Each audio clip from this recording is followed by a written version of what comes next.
네. 시작 전에 인사를 좀 드리겠습니다. 네, 반갑습니다. 저는 온유라곤 다산관 원장을 맡고 있는 이진구입니다. 네, 감사합니다. 오늘 많이 참석해 주셔서 감사드리고요. 오늘 저희가 중철로 이렇게 가로로 인쇄해 드린 자료 있어요. 그게 오늘의 발표 순서입니다. 그래서 고다현 실장님이 동아고 가운고 이제 학교 생활과 관련해서 생기부 컨설팅 설명을 해 주실 거고요. 그다음에 저희 국어과 대표 강사이신 강민재 선생님, 그리고 오늘 과학 대표로 참석해 주신 원희진 선생님, 그리고 마지막이 저랑 올해 이제 동아고를 졸업하고 서울대 지구과학 교육과에 입학하는 제 제자 출신인 승건이가 또 동아고 그 학교 생활에 대한 좀 팁을 드리고자 해요. 그래서 마지막 발표를 저랑 이승건 조교 이렇게 맡게 된다라고 생각을 하시면 될 것 같고요. 시간을 좀 빨리빨리 진행해서 2시간을 안 넘기도록 그렇게 해보도록 하겠습니다. 그럼 일단 우리 고다현 실장님 먼저 좀 박수로 맞아주시면 감사하겠습니다. 네.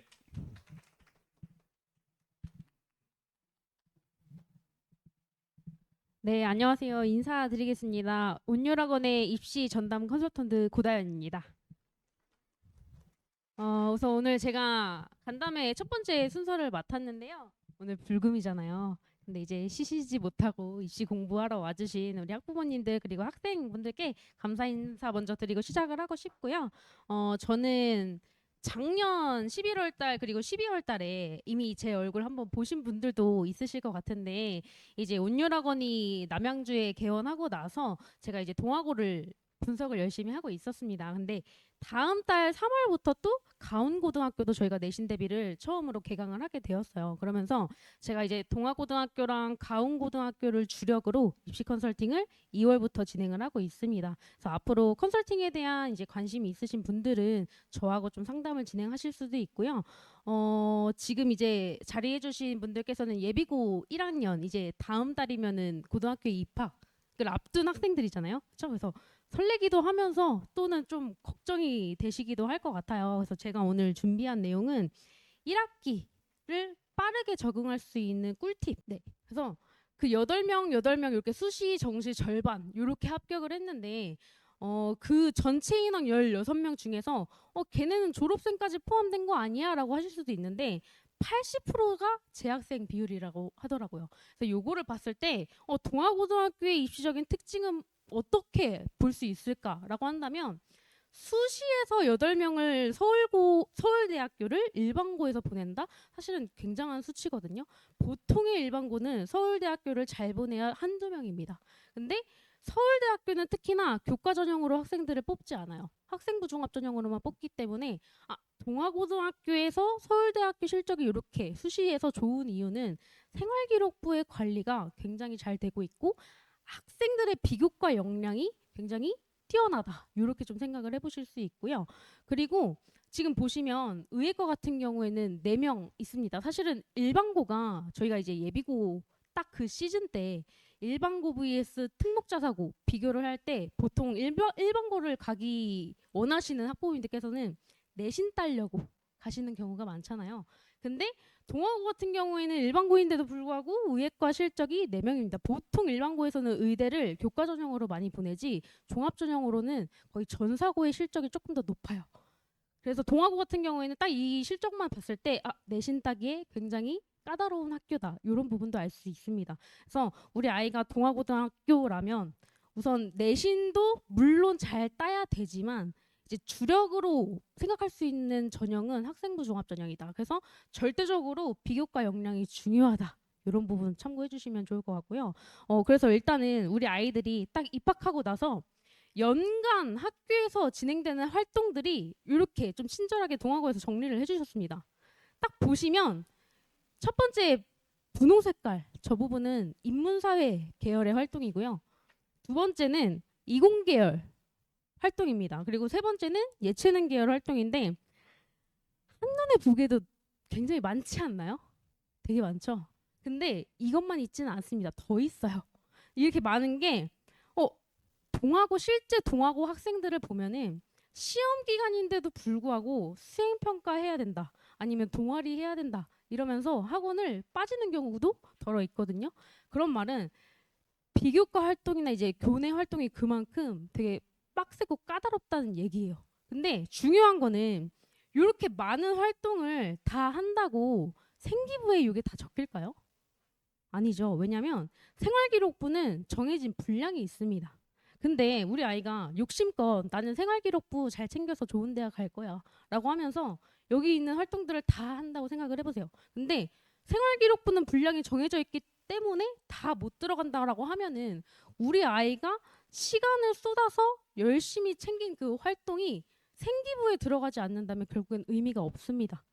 그렇죠? 사실 그 활동을 할 시간에 교과서 한 권이라도 더 풀면 내신에서 한 문제라도 더 맞출 수 있는 거 아닌가요? 그렇죠? 중요한 거는 이 많은 활동 중에서 나한테 결국에 유리한 그리고 생활기록부에 의미 있게 기재될 수 있을 만한 활동을 선택해서 집중해 주시는 게 필요해요. 근데 어떤 활동이 그 활동인지 사실 그 기준이 애매하잖아요. 그래서 제가 그 기준을 말씀을 드리면 일단 첫 번째로는 당연히 내가 희망하는 계열에 맞아야 됩니다. 뭐 이과든 문과든 그 계열에 맞아야 되는 거고요. 두 번째는 같은 유형의 활동이면은 중복으로 하지 않아도 돼요. 예를 들어서 토론 활동이 여러 개 있다? 두 번 다 해야 될까? 아니거든요. 그리고 자유 주제 탐구 활동 같은 게 여러 개 깔립니다. 다 해야 되냐? 그건 또 아니거든요. 그래서 이런 식으로 뭔가 중복되는 내용이 생길 것 같다라고 하면 그 부분은 빼주시면 되고요. 그리고 세 번째는 내가 이 활동을 했을 때 그 활동에 적히는 내용이 그 탐구 내용이 깊이가 있게 챙길 수 있냐 없냐 그거를 좀 봐주시면 되거든요. 근데 그거를 보는 방법에 대해서 말씀을 드리겠습니다. 제가 저희 원장님께서 동아고등학교를 이제 오랫동안 담당을 해주셨었는데 졸업생들 중에서 입학 실적이 좋은 졸업생들의 생활기록부를 저한테 몇 명 걸 주셨어요. 제가 그거를 좀 분석을 해봤습니다. 근데 이 친구 같은 경우에는 올해 서울대학교 경영학부에 합격한 학생이거든요. 근데 이 친구의 생활기록부를 보니 가장 많이 좀 나와 있던 활동 중에 하나가 이 인문사회 심화 교실이었습니다. 그래서 제가 이 활동이 뭔가를 찾아봤더니 인문사회 분야의 교수님이나 아니면 연구원분들이나 전문가들을 초청을 해가지고 연간 4번 정도 특강을 열어요. 근데 이 활동이 제가 이제 저의 판단으로 생기부에 챙기기에 굉장히 가성비 좋은 활동이다라고 생각한 이유가 뭐냐면요. 내용을 딱 보면은 이 두 번째 칸으로 먼저 볼게요. 인문사회 기반의 융합 인재 양성이라는 주제의 강연을 수강을 했대요. 근데 이건 보통 동아고등학교에서 깔리는 동아고만의 활동은 또 아니에요. 다른 일반고들도 깔리는 특강들이긴 하거든요. 근데 정말 일반적인 그 일반고들에서 학생들은 요 강의를 듣고 나서 그냥 끝납니다. 그렇죠? 끝났다. 이제 점심 먹으러 가자. 뭐 이런 식으로. 근데 요 친구 같은 경우에는 요 강의를 듣고 넘기는 게 아니라 내가 희망하는 경영 분야와 맞는 주제를 하나 선택을 해서 추가 탐구를 합니다. 그래서 보시면 과학적인 윅스킬의 유기체 생존 모형을 경영학에 원용하여 기업의 경영 활동을 분석했다. 이런 식으로. 근데 딱 보시면 이게 고등학생들이 할 수 있는 수준의 활동인가요? 아니죠. 근데 그런 말씀 들어보셨을 거예요. 대학은 대학교 특히 그 윗단계 수준의 활동을 하는 걸 별로 좋아하지 않는다. 이렇게 생각하실 수 있는데 근데 이 활동이 그게 신뢰가 생기는 이유는 뭐냐면요. 요 특강 때문이에요. 그러니까 애들이 보통 제가 이제 탐구를 할 때 굉장히 중요하다라고 얘기를 하는 게 탐구 동기거든요. 너는 수업 시간 때 어떤 궁금증을 가졌니? 그걸 토대로 탐구로 이어져야 된다. 이렇게 얘기를 하는데 애들이 가장 힘들어하고 싫어하는 게 그거예요. 궁금한 거 없대요. 궁금한 거 없는데 어떻게 그걸 그럼 제가 그거를 억지로 너 이거 궁금하지 않아? 이런 식으로 가스라이팅을 합니다. 근데 이 활동 같은 경우에는 얘가 이 활동 자체가 동기가 되는 거예요. 교수님이 강연해 주시는 그 내용을 듣고 거기에 추가적으로 궁금증이 생겨서 요거를 탐구를 해봤다. 그래서 자연스럽게 신뢰도가 생깁니다. 동기를 자연스럽게 찾을 수 있어요. 그래서 굉장히 가성비가 좋은 활동이다 라고 말씀드리고 싶고요. 그래서 인문사회 계열 희망하는 친구들이라면 연간 4번이에요. 그래서 신청할 수 있을 때 한 번씩 신청해서 들어보시는 거 추천드리고요. 이공계열 학생은 그럼 어떡하죠? 있습니다. 이공계 심화 과학 교실이라는 게 있어요. 근데 인문사회 계열은 특강을 진행을 했다면 이공계열의 심화 과학 교실은 실험 위주로 합니다. 근데 제가 그동안 아이들을 지도해 본 결과 상위대학의 이공계열 교수님들이 실험 많이 한 학생들 되게 좋아하세요. 근데 누구나 다 할 수 있는 그런 되게 유명한 실험들 말고 조금 새로운 거, 그리고 조금 난이도가 있는 그런 실험들. 근데 요 학생 생기부를 보면은 이공계 심화과학교실에서 하는 활동들 보시면 깊이감이 있습니다. 그래서 제가 아까 말씀드렸던 활동을 선택하는 기준 중에 이 활동을 했을 때 깊이 있는 생기부 내용을 챙길 수 있냐 없냐를 따져봐야 된다고 말씀드렸죠. 이공계열 학생들은 요 활동 고려해 보시면 굉장히 좋을 것 같고요. 아까 보여드렸던 그 인문계, 자연계, 예체능계 그 활동들 말고 더 있습니다. 이거는 진로 진학에 관한 활동인데 여기서 제가 쭉 보면은 뭐 컨설팅도 있어요. 굉장히 아이들을 위해서 많은 활동들을 깔아주고 계신데 가장 제가 조금 아이들의 생기부에서도 많이 봤고 그리고 제가 봤을 때도 이 활동 좀 탐구로 이어지기에 좋다라고 생각했던 활동은 요 찾아오는 대학이라는 프로그램이고요. 두 번째로는 요거 보시면은 키스트 연구원이 방문한다라고 돼 있죠. 보통 이런 활동들도 아까 말씀드렸던 것처럼 뭐 연구원 초청해가지고 실험을 한다거나 이런 거, 이런 프로그램들을 굉장히 좋습니다. 그래서 사례를 한번 보시면 이 친구도 아까 경영학부 붙은 학생인데 찾아오는 대학이 딱 생기부 내용을 보면은 하루만 진행하는 게 아니라 한 일주일 이상을 진행을 해요. 그래서 되게 여러 가지 계열로 강의를 진행한다라는 거를 알 수 있는데 그 중에서 내가 원하는 계열, 내가 가장 재밌었던 계열 요거를 하나를 선택해가지고 그거를 생기부에 쓸 수가 있는 거예요. 근데 이 친구도 딱 보면은 경영학부라고 말씀드렸죠. 사채 할인 발행 차금이 상각되는 과정을 그래프를 통해 저도 이거 무슨 말인지 몰라요. 이런 거를 합니다. 근데 아까도 말씀드렸죠. 대학교 교수님이 오셔가지고 청소년이 배우는 회계 원리에 대해서 특강을 해주신 거예요. 아이들이 알아들을 수 있을 정도의 기초적인 회계 지식에 대해서 설명을 해주신 거죠. 이거를 토대로 이 활동으로 이어졌을 때 전혀 이상한 괴리감이 없어요. 그렇죠? 그래서 뭔가 조금 심화 탐구를 진행하고 싶은데 동기도 없고 아이디어도 없다? 이런 거 꼭 활용해 주시면 굉장히 좋습니다. 그리고 다음으로는 창의융합 과제연구라는 프로그램인데요. 요즘 입시에 트렌드가 되는 키워드가 융합입니다. 융합을 하래요. 자꾸 교과와 진로를 융합하고 이과와 문과를 융합하고 그렇죠? 융합을 참 좋아하는데 지금 요 과제 연구 같은 경우에는 사실 문과 이과 계열 상관없이 동아고 재학생들이면 이제 신청해서 할 수 있는 프로그램인데 특징은 요겁니다. 첫 번째 줄 보시면 지도교사와 함께 멘토 교사와 팀 프로젝트. 그러니까 아이들끼리 탐구 활동을 진행하는 게 아니라 지도 교사가 붙습니다. 그럴 경우에는 생각을 해보세요. 아이들끼리 야 우리 주제 뭐 할까 머리 맞대고 고민하는 것보다 이론적으로 빠삭하게 알고 계신 교사 한 분께서 같이 도움을 주신다면 내용 자체가 훨씬 깊이감이 있게 만들어질 수 있겠죠. 그렇죠? 그래서 추천드리는 활동 중에 이런 것도 이제 교사와 함께하는 활동들도 굉장히 내용이 좋고요. 그다음으로는 교육 나눔 페스티벌이라는 게 있는데 이거 동아고의 약간 시그니처 같은 활동이더라고요. 근데 이게 어떤 거냐면 동아리에서 아이들끼리 지역 그 남양주 지역의 초등학생들 대상으로 뭐 프로그램을 만드는 거예요. 저희 이제 우리 아이들의 계열과 맞춰가지고. 근데 보시면 사실은 요거는 아이들이 뭔가를 할 수 있는 건 없어요. 주도적으로. 뭐 동아리 장이거나 뭐 그런다면 좀 주도적으로 할 수 있겠지만 부원일 경우에는 좀 따라가야 되는 경우가 있거든요.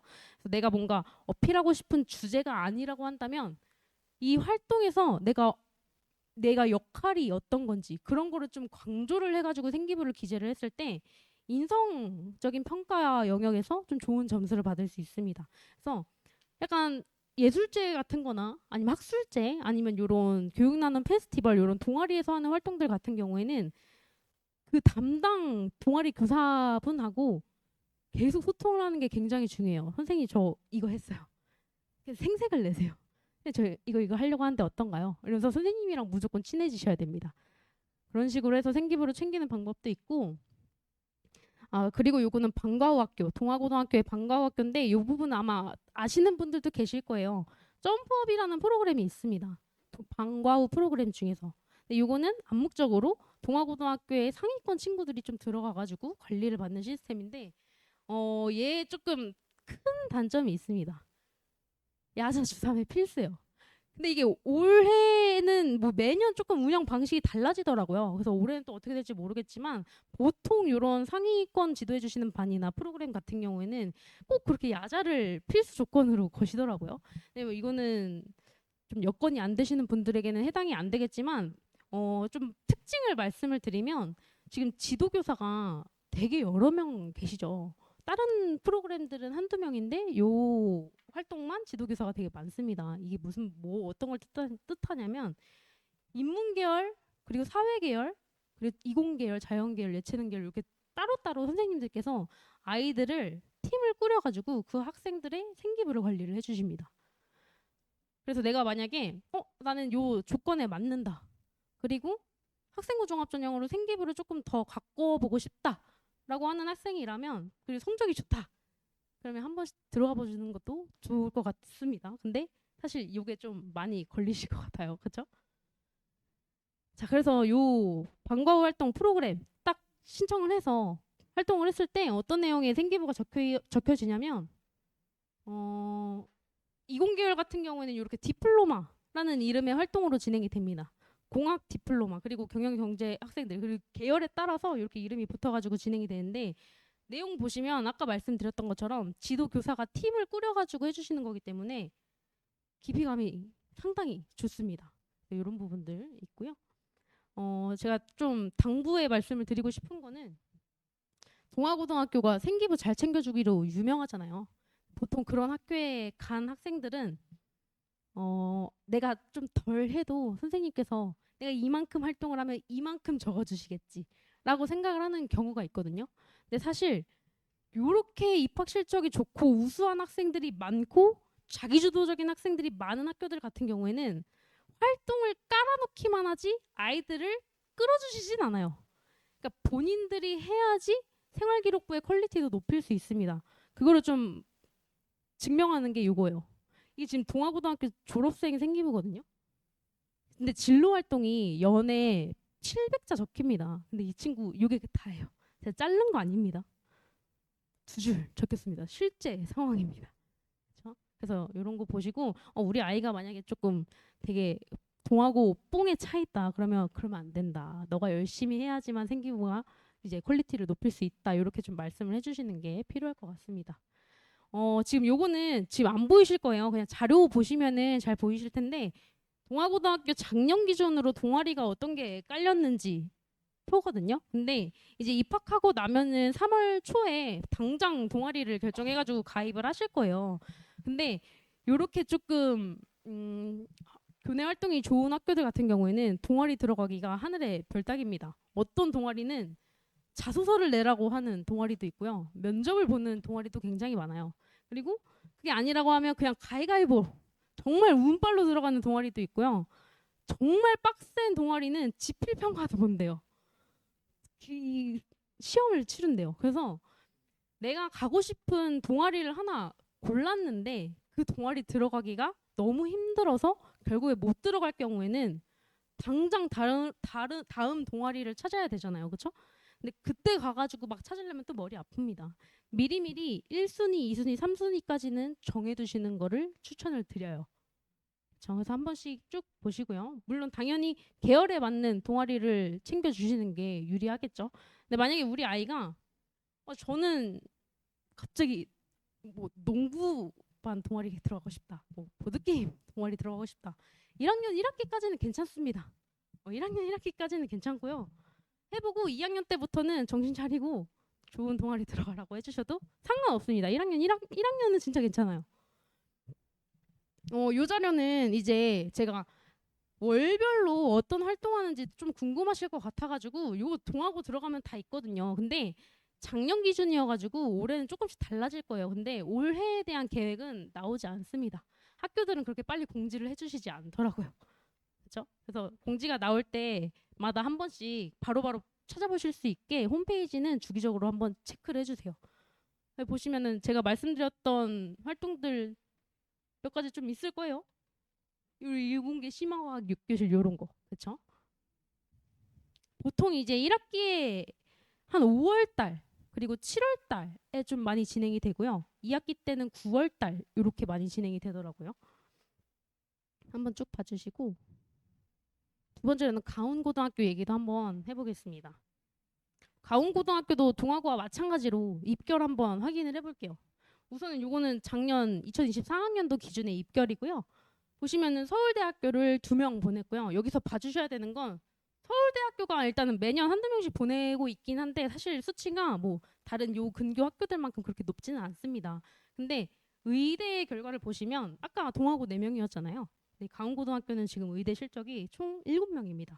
근데 여기서 봐주셔야 되는 건 이 두 번째 장인데 요거는 가운고에서 학생부 종합 전형으로 합격한 아이들의 자료입니다. 근데 보시면 1등급 대 학생들 중에 경희대학교 의대를 학종으로 갔어요.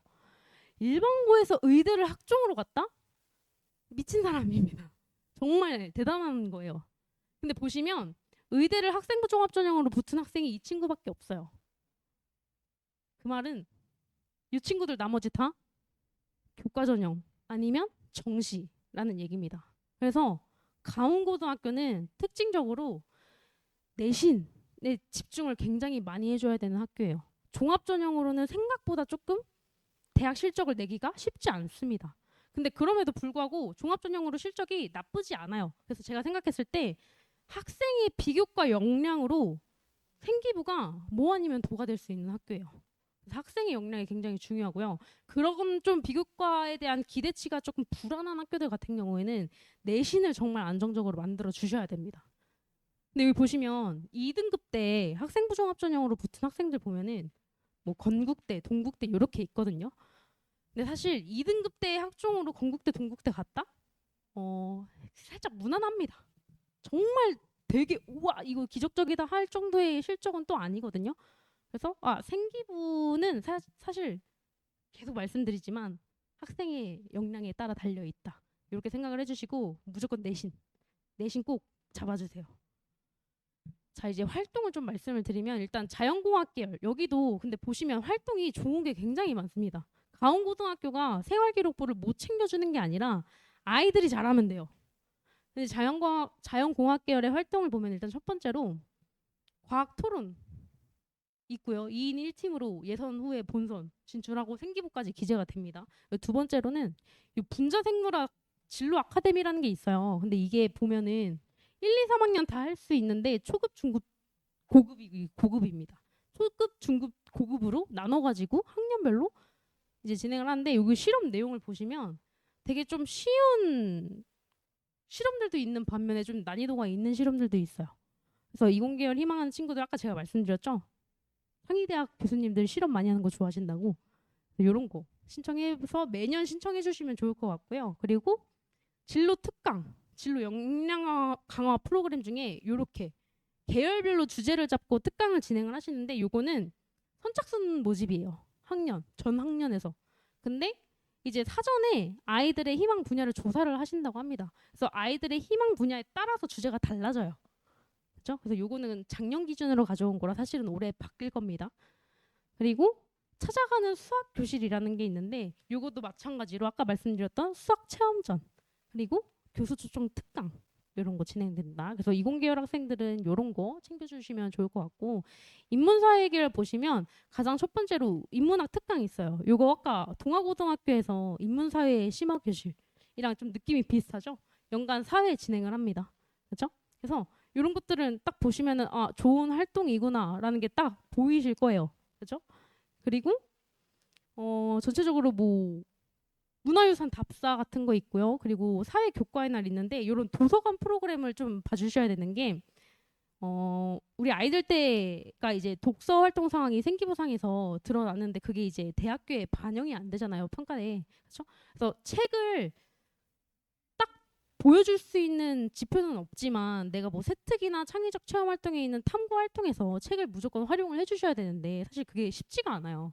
근데 이런 식으로 독서를 주제로 한 프로그램들은 책을 자연스럽게 활용할 수 있는 프로그램들이랑 이런 독서 관련 프로그램들은 제가 생각했을 땐 꼭 신청을 해주시는 게 좋을 것 같습니다. 근데 딱 보면은 자연공학 계열 활동들보다는 뭔가 좀 너무 무난해 보이지 않나 그런 생각이 드실 거예요. 근데 그거는 가온고등학교의 잘못이 아니라 인문사회는 할 게 없어요. 이공계열은 실험을 하거나 뭐 아니면 뭔가 뭐 관찰을 하거나 할 수 있는데 인문사회는 답사가 끝입니다. 그렇기 때문에 요 정도만 해도 사실은 충분히 퀄리티를 만들어낼 수 있어요. 그래서 요 프로그램들을 꼭 활용해 주시면 좋을 것 같고 요거는 실제 활동한 사진들 가져와 봤습니다. 한번 쭉 봐주세요. 그 다음으로는 요게 있습니다. 근데 요거는 학교 자율 과정이라고 요거는 그냥 모든 학교들이 다 하는 활동이기는 해요. 근데 요 활동을 했을 때 어디에 적혀지냐면 세특에 적힙니다. 세특 굉장히 중요하잖아요, 저희. 근데 그 과목별 세특에서 추가로 500자가 적히는 활동이 요거예요. 그래서 생기부에 분량이 정해져 있는 생기부에 추가로 뭔가가 더 적힌다? 당연히 다른 학생과의 차별화가 될 수 있는 활동을 만들어야겠죠. 그래서 요거는 이제 7월 달에 기말고사 끝나고 바로 합니다. 그래서 요거 할 때 좀 신청을 해주시고 보면은 주제를 이렇게 미리 정해놔요. 그래서 이 중에서 원하는 거를 선착순으로 뽑습니다. 대부분의 학교들이. 그래서 공지를 빨리 보는 학생들에게 유리하겠죠. 그렇죠? 그리고 진로 프로그램 같은 경우에는 중요한 게 요 학급 특색 프로그램이랑 사제 동행 프로그램이라는 게 있어요. 근데 학급 특색 프로그램은 어떤 거냐면 요건 동아고등학교도 약간 마찬가지인 활동인데 반마다 예를 들어서 1학년에서 1반부터 10반까지가 있으면 반마다 담임 선생님의 역량으로 학급에서 할 수 있는 활동이 있습니다. 반 아이들끼리만 하는. 근데 그게 약간 자율활동에 적혀지거든요. 생활기록부 중에. 근데 요 활동으로 아이들의 생기부가 또 차별화가 됩니다. 그래서 학급 특색 프로그램이 어떤 거 진행되는지도 한번 확인을 해보셔야 되고요. 사제동행 프로그램은 아까 말씀드렸던 거죠. 지도교사가 붙어가지고 같이 연구를 진행하는 그런 프로그램입니다. 그래서 동아고뿐만 아니라 가온고도 이런 활동이 있다. 그렇게 생각해 주시면 될 것 같아요. 자, 그러면 요거는 이제 마지막으로 제가 1학기에 아이들이 진행하는 수행평가도 있잖아요. 지금까지 본 활동들은 창의적 체험 활동에 적혀지는 활동인데 수행평가가 굉장히 중요합니다. 근데 보통 가운고등학교도 그렇고 동아고등학교도 그렇고 과목별로 수행평가가 3개씩 있어요. 그 말은 1학년에 1학기에 예를 들어서 5과목 국영수사과 기준으로 수행평가를 15번 한다는 얘기거든요. 근데 그렇기 때문에 수행평가가 너무 많고 일정이 빠듯하기 때문에 시험 기간 중에 그렇게 수행평가를 내주시는 경우도 있어요. 근데 우리 아이들의 내신 대비할 시간을 좀 확보해 주려면 수행평가를 좀 미리미리 준비를 해주시는 게 필요한데 사실 이 수행평가라는 게 그때그때 공지를 해주시기 때문에 미리 준비할 수가 없습니다. 그래서 제가 좀 말씀을 드리고 싶은 게 과목별로 평가 계획이 사전에 공지가 돼요. 근데 그 기간은 4월 말에 과목별로 평가 계획이 학교 알림이 공지가 됩니다. 그 전에 오픈이 되는 수행평가 같은 경우에는 어쩔 수 없이 그때그때 해야 되지만 4월 말에 공개가 되는 평가 계획으로 기말고사 때 몰려있는 그 수행평가까지는 미리 준비를 해둘 수가 있어요. 그리고 보통 4월 말 5월 초에 중간고사 있잖아요. 중간고사 끝나자마자 다음 수행평가 준비해 주시면 됩니다. 이런 식으로 관리를 할 수 있고요. 가온고등학교 동아리도 여기 뒤에 넣어놨거든요. 마찬가지로 1순위부터 3순위까지 동아리 미리 좀 정해주시는 거 중요합니다. 자, 여기까지 제가 이제 마지막으로는 1학기에는 꼭 했으면 좋겠는 부분들을 좀 가지고 왔어요. 1학기 입시 전략 체크리스트입니다. 일단 첫 번째로 관심 분야 탐색이라고 말씀을 드렸는데 보통 예비고 1학년들을 대상으로 상담을 진행을 하면은 입시 그 진로에 대해서 명확하게 정해져 있는 친구들이 그렇게 많지가 않아요. 근데 당연하다고 생각을 합니다. 근데 그렇다고 해서 아이들한테 자꾸 좋아하는 거 뭐냐 빨리 정해놔 이렇게 좀 푸시를 하시면 아이들이 굉장히 싫어해요. 그렇게 하지 마시고 제가 하는 방법은 약간 저는 일단은 너무 급하게 조급하게 생각하지는 말고 좀 천천히 생각을 하되 여러 가지 좀 던집니다. 예를 들어서 요런 책 약간 추천 도서 리스트 같은 거 제가 이제 학과별로 다 만들어 놓은 게 있는데 그런 거를 이제 던져주면서 이 중에서 너가 생각했을 때 제일 재밌어 보이는 책 하나만 골라. 그거 하나만 읽고 감상평 300자 써보자. 이런 식으로 지도를 하면서 아이들한테 좀 경험을 하게 시켜줍니다. 그러다 보면은 하나씩 선생님 좀 이거 좀 재밌는 것 같아요. 이 주제 좀 관심이 생겼어요. 이런 식으로 얘기를 해주는 경우가 있거든요. 그래서 책을 수단으로 사용을 해주시거나 아니면은 뭐 시사 이슈 중에서 뉴스 기사 같은 거를 좀 모아가지고 스크랩 해주시거나 이런 식으로 해서 아이들한테 좀 다양한 정보들을 제공을 해주면 그 중에서 하나가 딱 얻어 걸리는 경우가 있거든요. 그런 식으로라도 뭔가를 하셔야지 안 하면은 진로를 고를 수 없습니다. 그렇죠? 그냥 가만히 있는다고 좋아하는 게 뚝 나타나진 않잖아요. 그렇죠? 관심 분야 탐색은 최대한 빨리 해주시면 해줄수록 좋은 부분이니까 이거 꼭 한번 체크해 주시고 두 번째 동아리 사전조사는 아까 말씀드린 것처럼 1순위부터 3순위 생각해 주시고 담임교사 상담이 있는데 이건 보통 3월 말 정도가 되면은 담임 선생님과 상담을 진행을 할 수가 있어요. 근데 얘가 되게 중요한 부분이 사실 학생부 종합전형에서 생활기록부를 써주시는 거는 담임 선생님이나 교과 선생님들이시잖아요. 그렇죠? 근데 담임 선생님한테 계속 얼굴을 비추고 그리고 담임 선생님이 좀 이뻐하시도록 같이 좀 유대감을 쌓고 해야지 조금이라도 더 생기부에 확실히 좋은 내용을 써주시려고 노력을 해주십니다. 그래서 꼭 어머님들이 가시지 않더라도 아이가 만약에 담임 선생님께서 약간 진로 상담 같은 게 있으면 담임 선생님이랑 좀 소통을 자주자주 할 수 있도록 그렇게 한번 지도를 해주시는 게 굉장히 중요하고요. 네 번째로는 교내 활동 요거 보통 애들이 선생님들이 가정통신문 이런 거 주시면 뭐 저희한테 저희한테까지 오는 경우가 있나요? 가방 열어보면 막 꼬깃꼬깃하게 그렇게 있잖아요. 그렇죠? 근데 그렇게 하면서 놓치는 활동들이 굉장히 많아요. 근데 이거 무시 못합니다. 물론 중요한 활동들 같은 경우에는 선생님들이 막 이렇게 말씀을 해주실 수도 있지만 중요한 거는 동화고는 일단 깔아놓고 아이들의 선택에 맡기시기 때문에 학교 홈페이지나 아니면은 선생님들께서 뭐 단톡으로도 공지를 많이 해주시거든요. 그런 거는 좀 주기적으로 체크를 해주실 필요가 있어요. 그래서 생기부를 챙기려면 굉장히 꼼꼼하고 계획적인 친구들이 잘 챙깁니다. 그래서 이런 부분들 놓치지 않게끔 어머님들께서도 가끔 이렇게 생각나실 때 홈페이지 한 번씩 들어가 보시고 제가 말씀드린 그 활동들이 신청을 언제 한다 이런 공지가 있으면은 아이랑 상의하셔가지고 신청하실 수 있게 그렇게 한번 이야기 나눠보시고요. 마지막으로는 요겁니다. 생활기록부를 보통 이제 동아고나 가운고처럼 학생부 종합전형에 관심이 많은 그런 일반고 같은 경우에는 간혹 가다가 이제 세특 내용을 아이랑 같이 조금 상의를 해주시는 경우가 있어요. 근데 학생이 생활기록부에 대해서 잘 써진 생활기록부의 기준이 애매하면은 수정 자체를 못합니다. 그렇죠? 당연히 뭐 중학교 때 봤던 생활기록부가 마지막일 거 아니에요. 그렇죠? 근데 그 생활기록부만 보고 어떻게 대학교에서 좋은 평가를 받을 수 있는 수준의 생기부를 만들어낼 수 있겠어요. 그렇죠? 사전에 생기부 예시가 좀 볼 수 있는 그런 루트가 있다면 이런 거 좀 같이 챙겨봐 주시는 게 좋은데 요거는 만약에 필요하시면 원장님 통해서 저한테 한번 연락 주세요. 제가 사이트는 공유해 드리도록 하겠습니다. 자, 여기까지 마무리고요. 요거는 제가 아이들 대상으로 컨설팅을 하는 내용인데 제가 우선은 컨설팅을 지금 2월 달부터 진행을 하고 있습니다. 근데 프로그램을 간단하게 한번 설명을 드리면 두 가지가 있어요. 일단 첫 번째로 원데이 컨설팅이랑 그리고 상반기 컨설팅 이렇게 나뉩니다. 원데이 컨설팅이랑 상반기 이 두 가지의 차이점은요. 우선은 원데이 같은 경우에는 그냥 일회성 컨설팅이라고 생각을 해주시면 되고요. 상반기 요거는 6개월 동안 진행이 되는 지속적으로 관리가 되는 컨설팅 프로그램이라고 생각을 해주시면 됩니다.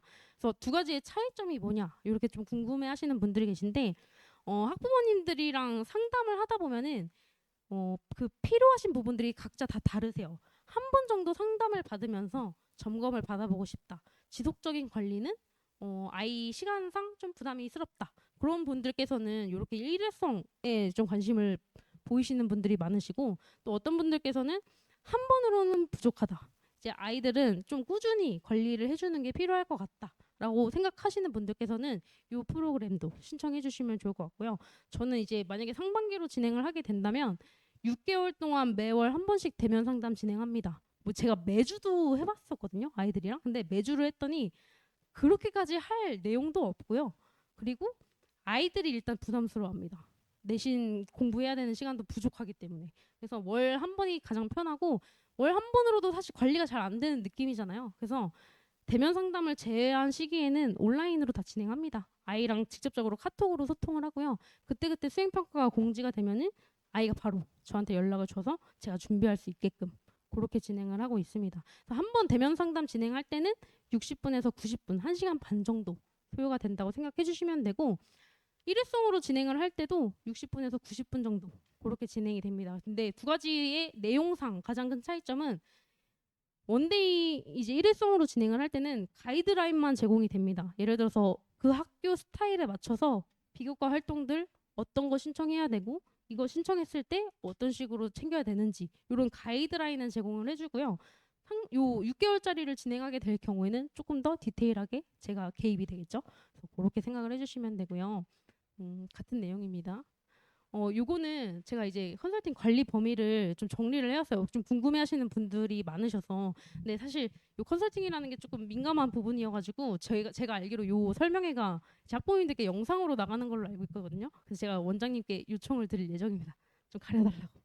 그래서 요 내용은 한번 쭉 읽어보시고 더 디테일하게 궁금하신 부분들이 있으시면은 개별 상담 요청해 주시면은 정확하게 말씀을 드릴 텐데, 네, 그렇게 진행을 하겠습니다.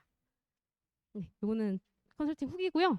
우선은 컨설팅을 진행하게 될 때 전담 컨설턴트는 저 포함해가지고 총 2명인데, 보시면은 이제 이과에 전문적으로 좀 상담을 하고 계시는 선생님을 제가 좀 어렵게 모셔와가지고, 이공계열 담당 선생님께서 지도해 주시는 게 좋다 그러면은 이 선생님께 배정이 될 수는 있는데, 모든 컨설팅 진행하는 학생들은 전부 저와 이 선생님께서 둘이 같이 공유해서 진행을 하게 됩니다. 그래서 뭐 문과 이과 상관없이 다 그렇게 좀 좋은 관리가 가능하다라고 생각을 해주시면 될 것 같습니다. 네, 오늘 제가 준비한 내용은 여기까지고요. 다음으로는 과목별 선생님들께서 설명을 해주실 겁니다. 네, 감사합니다.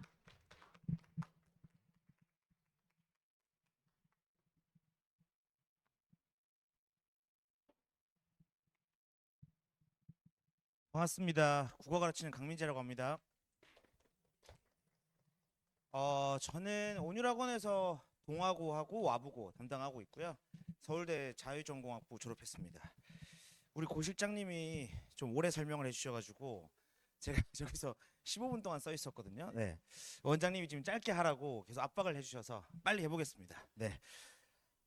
일단은 제가 지난 설명회 때 반응이 너무 좋으셔가지고 부담을 좀 많이 느꼈어요. 그래서 일주일 동안 어떤 말을 좀 해야 될까 고민을 하다가 결국 이제 이 설명의 목적이 뭔가, 제가 그 학부모님들께 드릴 수 있는 가장 좋은 말이 뭘까 고민하다가 그냥 서두부터 이렇게 말씀드리려고 합니다.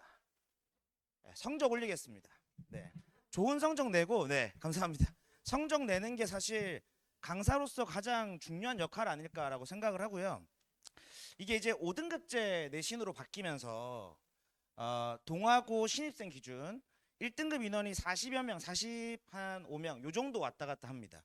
2등급 인원도 100명이 좀 넘고요. 요 두 개를 합치면 한 150명에서 160명 사이가 될 거거든요. 생각보다 많습니다. 제가 가르치는데 당연히 제 수강생들 이 안에 다 넣을 거고요. 이제 사실 3등급 받으면 내신을 쓰기가 조금 어렵습니다. 최대한 제 수강생들 1등급 안으로 다 집어 넣어 보겠다라고 포부를 좀 말씀드리고, 그러고 이제 조금 이제 어떻게 제가 가르치는지, 그리고 제 강의는 왜 들어야 되는지 이런 걸 좀 설명해 보겠습니다. 제가 이제 3가지를 준비해 왔어요. 빨리빨리 가겠습니다. 네. 3가지 키워드를 가지고 왔고, 결국 이제 제가 여기 서 있는 게 장사하러 나온 거지 않습니까? 강의팔러 나왔으니까 왜 제 강의를 좀 들어야 되는가, 여기에 대해서 좀 설명을 좀 해보겠습니다. 제가 간단한 퀴즈를 좀 가지고 왔는데, 네. 에게 이것밖에 못해? 라고 쓸 때 에게를 어떻게 쓸까요? 한번 써보신 적이 있으신가요? 이거 맞춤법이 어떻게 될까요? 뒤에 넘기면 제가 사실 답을 표시해놔서 좀 그렇긴 한데 여기 1번 이렇게 여의로 쓰는 거고요. 2번 아이 야이 이렇게 쓰는 거고요. 그다음에 어이 어이 아이 아이 어이 아이 이렇게 됩니다. 학생들한테 물어봐도 잘 모르고요. 학부모들한테 물어봐도 잘 모르고 다른 과목 강사들도 잘 모릅니다. 원장님 혹시 이거 답 아시나요? 이게 정답이 요 앞에 있는 1번, 2번 두 개 다 인정됩니다. 근데 이렇게 써보신 적이 없으시죠? 그러니까 이걸 왜 들고 왔냐면 이 국어라는 과목이 사실 저희가 이제 한국인이니까 모국어지 않습니까? 그러니까 익숙하게 많이 사용하다 보니까 뭐 이렇게 대충 공부하면 좀 되지 않을까라고 생각하기가 쉬운데 사실 모호한 것들, 익숙하지만 좀 모호하게 설정되어 있는 개념들이 좀 많아요. 그럼 국어 강사가 할 역할은 뭔가? 그 모호한 것들을 좀 명확하게 끌어내는 역할을 하는 게 국어 강사인데 제가 그걸 좀 잘합니다. 뒤에 잠깐 넘어가 보시면 하나 더 문제를 가져왔습니다. 학생들이 조금 있는 것 같은데 동아고뿐만 아니라 모든 학교에서 중간고사, 그러니까 1학년 1학기 중간고사에 등장하는 문제입니다. 의문의 변동 파트고요. 여기 써져 있는 말들의 이제 발음을 좀 생각해 보시면 좋은데 이건 어떻게 발음할까? 이건 뭐 부엌칸일까 부엌간일까? 이건 솜니불일까 소미불일까? 이건 호디불일까 호티불일까 혼니불일까? 이런 걸 내는 겁니다. 밑에도 보시면 이것도 바티랑일까 바시랑일까 바디랑일까 바치랑일까 반리랑일까? 이게 보통 의견이 나오는 예시들이거든요. 이거 구별하실 수 있으실까요? 이게 생각보다 어렵습니다. 학부모님들 수십 년간 한국에서 살아오셨지만 요거 답을 골라내기가 생각보다 어려워요. 근데 학생들이 요걸 이제 풀어내야 된단 말이죠. 그럼 이제 문제를 많이 푼다고 해결이 되나? 그렇지 않고 달달달 외운다고 해결할 수 있나? 그렇지 않습니다.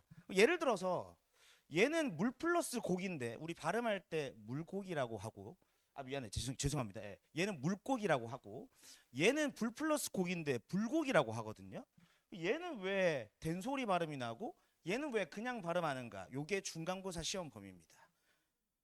답변을 잠깐 보시면 얘는 이제 부엌클이라고 발음해야 되고요. 얘는 부엌간이라고 발음해야 됩니다. 똑같이 부엌이라는 글자에 붙었는데 뒤에 심지어 모음으로 시작하는데 얘는 그냥 키읔을 넘기고 얘는 기역으로 바뀌어서 넘어갑니다. 밑에도 좀 보시면 여기 밭이랑이라고 되어 있는데 제가 답변을 뭐라고 적었냐면 밭이랑도 있고 밭이랑도 있습니다. 이게 왜 그러냐? 단어가 이 구절이 두 개입니다. 분석을 하실 때 밭 플러스 이랑인데 이랑이 첫 번째는 우리 밭에 보시면 고랑이 있고 이랑이 있지 않습니까? 이렇게 튀어나와 있는 부분, 이게 이랑입니다. 그럼 밭 이랑이를 처음에 이제 해석하시면 명사와 명사가 합쳐진 거다. 이렇게 이제 단어가 형성되는 게 있고요. 두 번째는 나 엄마랑 누나랑 할 때 랑 이런 것처럼 이랑도 접속 조사로 쓰거든요. 그 두 가지가 있습니다. 근데 이 두 가지에 따라서 발음이 달라요. 처음에 나오는 이 이랑 명사일 때는 이런 걸 우리가 실질 형태소라고 합니다. 실질적인 뜻이 있다라고 하는 거고요. 여기 나오는 뒤에 조사는 형식 형태소라고 합니다. 그러니까 문법적인 의미만 가진다 이거고요.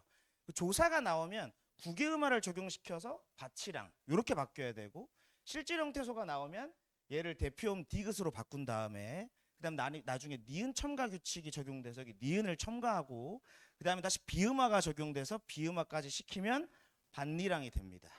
요게 이제 학생들이 중간고사 때 그냥 기계적으로 바로 풀 수 있을 정도의 아주 쉬운 기초 단계 문제거든요. 근데 이걸 바탕으로 나중에 이제 문법 문제를 보시면 보기 지문을 이만큼 주고 활용하는 문제를 냅니다. 그럼 이걸 이제 어떻게 설명할 것인가? 암기만 할 수 있는가? 그게 아니고 문법 법칙을 제가 좀 더 합리적으로 설득해 내야 되는 과정이 있거든요. 그게 거기에서 제가 할 수 있는 게 좀 명확하게 설명할 수 있다. 이런 걸 좀 강조하고 싶고요. 뒤에 넘어가 보시면 그래서 혼동되는 개념을 명확하게 풀어낼 수 있는가? 이게 첫 번째 관건입니다. 잘 아는 것 같지만 잘 모르는 것들 이게 이제 국어에서 우리가 해결해야 될 문제들이다 이렇게 보시면 되겠습니다. 두 번째는 방향성인데 그럼 당신의 수업 왜 들어야 되는가? 제가 학생들에게 올바른 방향성을 좀 제시할 수 있는데 좀 공격적인 질문이긴 합니다만 퀴즈를 한번 풀어보시죠. 네. 자, 가장 잘 가르치는 강사의 출신 학교를 고르시오라고 돼 있는데 실제 존재하는 학교입니다. 여기는 이제 최근에 폐교가 됐고요. 네, 서울대, 중앙대, 신라대, 백제예술대, 그다음 고구려대. 근데 제가 이걸 왜 들고 왔냐면 저는 서울대를 나왔습니다만 서울대에 나왔다고 해서 솔직히 다 잘 가르치지는 않습니다. 다른 학교를 나왔다고 해서 못 가르치냐? 그것도 아닙니다. 물론 저는 서울대를 나왔고 잘 가르치는 강사이긴 합니다만 네, 죄송합니다. 담당 강사의 학력이 잘 가르침을 보장하진 않는다. 이건 잘 알고 계실 거예요. 그럼 이 얘기를 하려고 하는 거냐? 그건 아닙니다. 뒤에 넘어가 보시면 다시 한번 질문 드려보겠습니다. 그럼 누가 가장 치열했을까? 1번 서울대, 2번 중앙대, 3번 신라대, 4번 백제예술대, 5번 고구려대. 단언컨대 서울대가 좀 더 치열하게 공부했을 것이고 저 또한 엄청 치열하게 공부했습니다. 제가 이제 친구들과 만나다 보면 옛날 뭐 과거로 언제로 돌아갈래라고 이제 질문들이 나오거든요. 근데 제가 차라리 군대로 돌아가지 수험생활 시절로 돌아가고 싶지 않다. 근데 진짜로 저 독하게 공부했거든요. 근데 이제 치열하게 공부한다는 거는 그냥 노력이나 이런 걸 많이 쏟아내는 건가? 아니면 그냥 노력을 많이 투입만 하는 건가? 그렇게 생각하지 않고요. 제가 생각했던 치열은 이겁니다. 효율입니다. 그러니까 제가 어떤 학원 강사의 도움을 많이 못 받았어요. 그래서 저 혼자 이제 어떻게 공부를 해야 될 것인가에 대해서 고민을 정말 많이 했거든요. 그러니까 단적인 예로 영어 단어를 외울 때도 제가 시도했던 방법이 10가지가 넘습니다. 그러니까 좀 이상하게 들리실 수도 있겠지만 제가 영어를 가르치진 않지만 영어 단어를 외울 때 이렇게 조그만 노트를 가지고 다니면서 외웠던 단어들의 컴싸도 조그맣게 들고 다니면서 항상 지웠어요. 이건 책에서 아마 읽었던 것 같은데 사람의 뇌가 익숙한 정보만 자꾸 받아들이려는 습관이 있어서 제가 아는 단어가 있으면 자꾸 그것만 본다는 거예요. 확실히 알게 되면 지워야 된대요. 그래야 다른 단어를 받아들일 수 있대요. 그러니까 이런 식으로 학창 시절부터 어떻게 공부해야 효율성 있게 공부할 수 있을까 여기 대해서 고민을 정말 많이 했거든요. 제가 자부할 수 있습니다. 근데 이게 왜 중요한가? 이제 사실은 5등급제 내신 죄송해요. 네, 5등급제 내신이 되면서 학생들에게 가장 중요한 건 뭐냐면 좀 고르게 공부할 수 있는 고르게 성적을 좀 내는 게 중요하다고 생각합니다. 그러니까 예전에는 1등급 하나 있으면 다른 거 한 5, 6등급 받아도 좀 이제 커버가 가능했는데 지금 5등급밖에 없거든요. 급간이 사실 뭐 몇 개 없다 보니까 1등급 하나 받았다고 해서 다른 과목 확 망쳐버리면 이게 커버가 좀 안 되기 때문에 효율적으로 과목에 대한 공부를 좀 배분해야 된다. 그렇게 하면서도 성적을 좀 고르게 잘 내야 된다. 이게 저는 핵심이라고 봅니다. 그럼 누가 효율적으로 가르칠 수 있는가? 학창 시절 때 치열하게 공부에 대해서 고민하고 국어뿐만 아니라 다른 과목에 대해서도 어떻게 공부하는 것이 좀 바람직한가? 그 방향성에 대해서 고민을 했던 게 저기 때문에 제가 국어뿐만 아니라 다른 과목에 대해서도 학습 방향성을 좀 짚어낼 수 있지 않을까라고 생각을 하고요. 그래서 올바른 학습 방향성을 설정할 수 있다라는 걸 제 두 번째 장점으로 좀 내세우고 싶습니다. 세 번째는 뭐냐면 설득력인데 제가 어렸을 때 사실 어르신들에게 욕을 많이 먹었어요. 이제 제가 막 그렇게 반항적으로 생기지는 않았죠. 예. 근데 제가 이제 어르신들이 뭘 하라 그러면 어른들이 뭘 하라 그러면 항상 아닌 것 같은데요. 예, 실제로 이건 좀 합리적이지 않은데요. 이건 좀 이치에 맞지 않는 것 같은데요라고 질문을 많이 했어요. 근데 제가 어린 시절 때만 해도 그냥 머리 쿵 쥐어박으면서 그냥 시키는 대로 하지. 왜 질문을 해? 너 순종적이지 않은 아이구나. 이렇게 많이 욕을 먹었거든요. 근데 요즘엔 좀 다르죠. 학부모님들께서 자식을 좀 잘 기르셔서 학생들 요즘에 합리적인 질문 많이 하고요. 의문이 생기면 자기 의견도 잘 개진합니다. 이 얘기를 왜 하냐? 학습할 때 그냥 강요하고 주입식으로 이거 그냥 중요하니까 그냥 따라와 라고 했을 때 따라올 수 있는 학생이 얼마나 될까요? 이제 머리가 굵어지면서 학부모님 말도 잘 안 듣습니다. 그러니까 본인이 판단했을 때 이게 바람직하다라고 생각이 들어야 사실은 실천하게 돼 있거든요. 그럼 제가 학생들을 가르칠 때 뭘 하냐? 최대한 설득하기 위해서 노력을 합니다. 예를 들어서 이런 게 있는데 고전 시간은 좀 필수적으로 암기해야 하는 작품이 좀 있단다라고 제가 얘기를 하거든요. 근데 이걸 밑에 나오는 것처럼 그냥 중요하니까 그냥 외워라. 어차피 자주 나온다. 이렇게 얘기하거나 내신에서 빨리 풀어야 할 거 아니야 라고 강조하면 아이들이 그래 그건 알긴 알겠는데 그래서 왜 외워야 되냐고, 왜 중요한 작품을 왜 암기까지 해야 되냐고 여기에 대한 납득을 못 합니다. 그럼 제가 수업 시간에 어떻게 얘기를 하냐면 이런 식으로 얘기를 합니다. 제가 잠깐만 설명해 드리면 이런 거예요. 고전시가 대부분 작품이 거의 대부분이 조선시대 작품인데 앞에 나와 있는 고려가요나 뭐 고대가요 등은 몇 개 없습니다. 이건 조금 보다 보면 자연스럽게 외워질 거다. 근데 조선시대 작품이 제일 많고 수능에서 제일 많이 나오는데 그럼 조선시대 작품 중에 가장 많이 이 작품들을 지은 작자층이 누군가? 사대부입니다. 우리가 소위 양반이라 부르는 집단인데 이게 단순히 신분만 얘기하는 건 아니고 어떤 동일한 가치관, 어떤 사상 이런 것들을 공유하고 있는 집단이라고 봐야 된다라고 얘기합니다. 그럼 얘들이 동일한 가치관과 사상을 가지고 있으니까 하는 말이 어떻겠어요? 뻔하겠죠. 어차피 거기에서 거기 비슷한 지향점을 내보일 거다. 조금씩 다른 점은 있겠지만 거의 엇비슷한 내용을 말할 거다.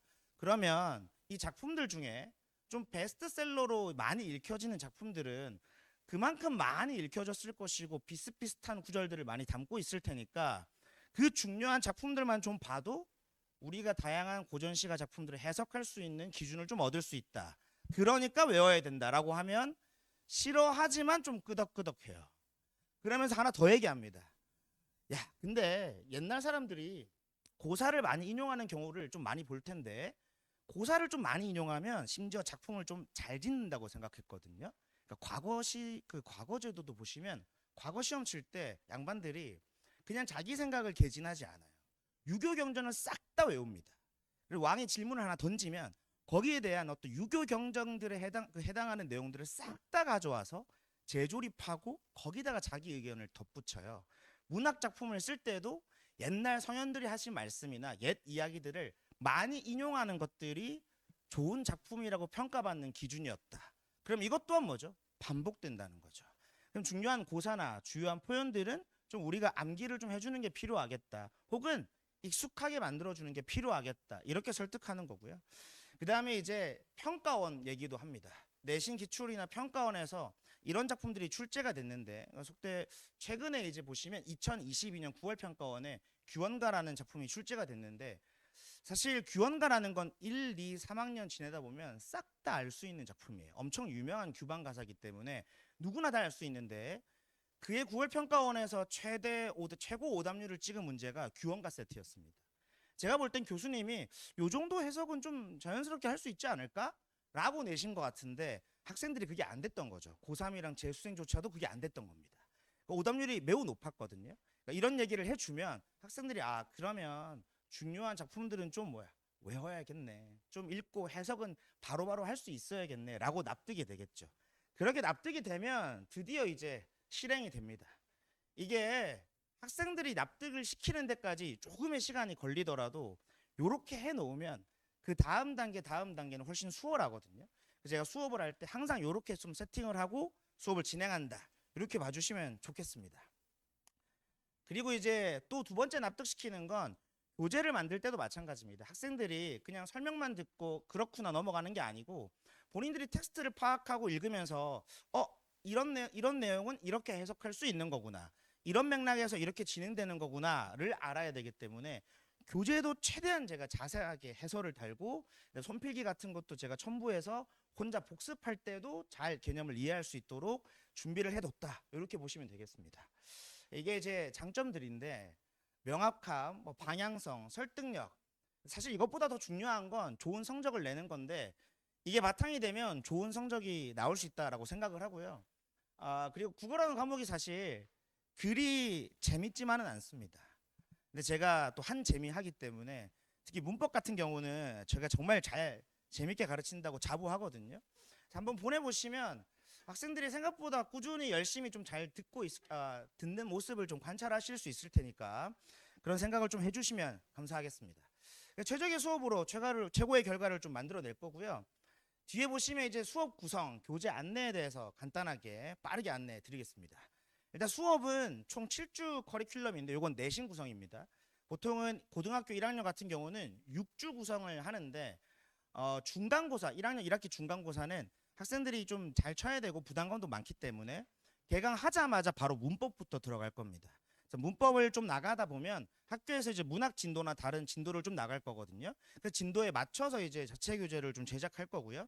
그렇게 해서 총 7주 구성이 진행된다라고 보시면 되겠습니다.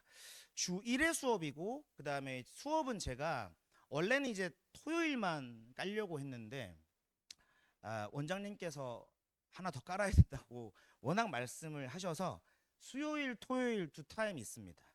그래서 토요일에 가능한 친구들은 토요일에 신청을 하시면 되고 수요일에 가능한 학생들은 수요일에 신청을 하시면 되고요.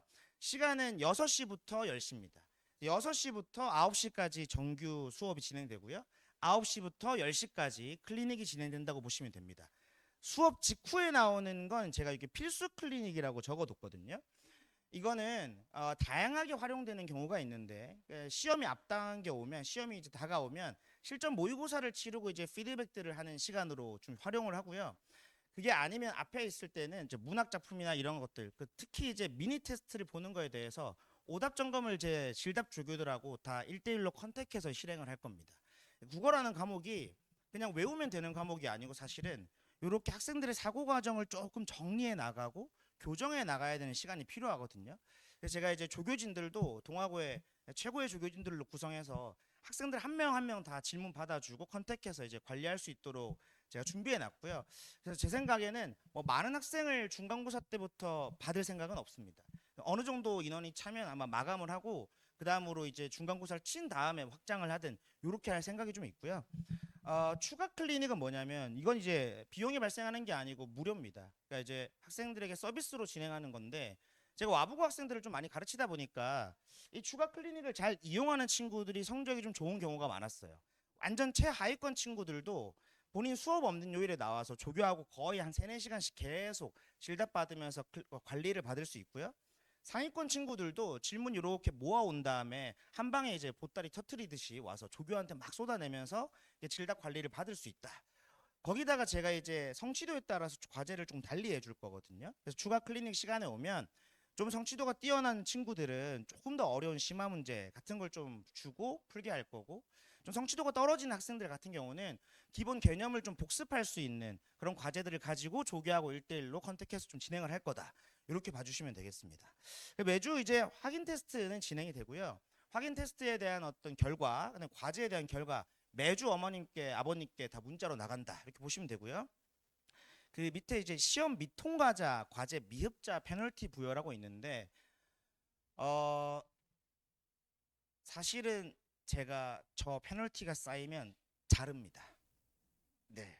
왜 그러냐면 이게 학생을 강사가 자른다는 게 그렇게 막 좋게 보이진 않으시겠지만 전체 면학 분위기를 위해서 한 학생이 예를 들어서 너무나 비협조적으로 예를 들어서 뭐 과제도 하지 않고 맨날 무단 지각하고 무단 결석하고 이렇게 해오면 매 시험이 끝날 때마다 리셋을 하긴 할 건데 한 15점 정도의 벌점을 설정해 두고 그게 차면 일단 그 차기 직전에 저랑 1차 면담 그 다음에 2차 학부모님과 면담 그 다음에 결국 시험 끝날 때까지 차 오르면 이제 삼진 아웃으로 이렇게 자른다 이렇게 보시면 되겠습니다. 이거는 수업 면학 분위기를 조성하기 위한 좀 고육지책이니까 너그럽게 좀 이해해 주시면 감사하겠습니다. 이 교재들은 좀 이따가 이미지로 좀 보시면 괜찮을 건데 네 일단 이렇게 뭐 수업은 이렇게 진행이 됩니다. 네 과제 같은 것들도 조교들이 하나하나 꼼꼼하게 이제 체크를 하고요. 제가 조금 마이크로 매니징을 하는 스타일이라서 학생들이 아직 완성된 인격체가 아니다 보니까 그게 잘 못 믿어요. 잘 못 믿어서 그 과제를 할 때 뒤에 해답지가 있긴 하거든요. 해설지도 있고 이제 살짝 틀린 답을 가끔 일부러 심어 놓을 때가 있습니다.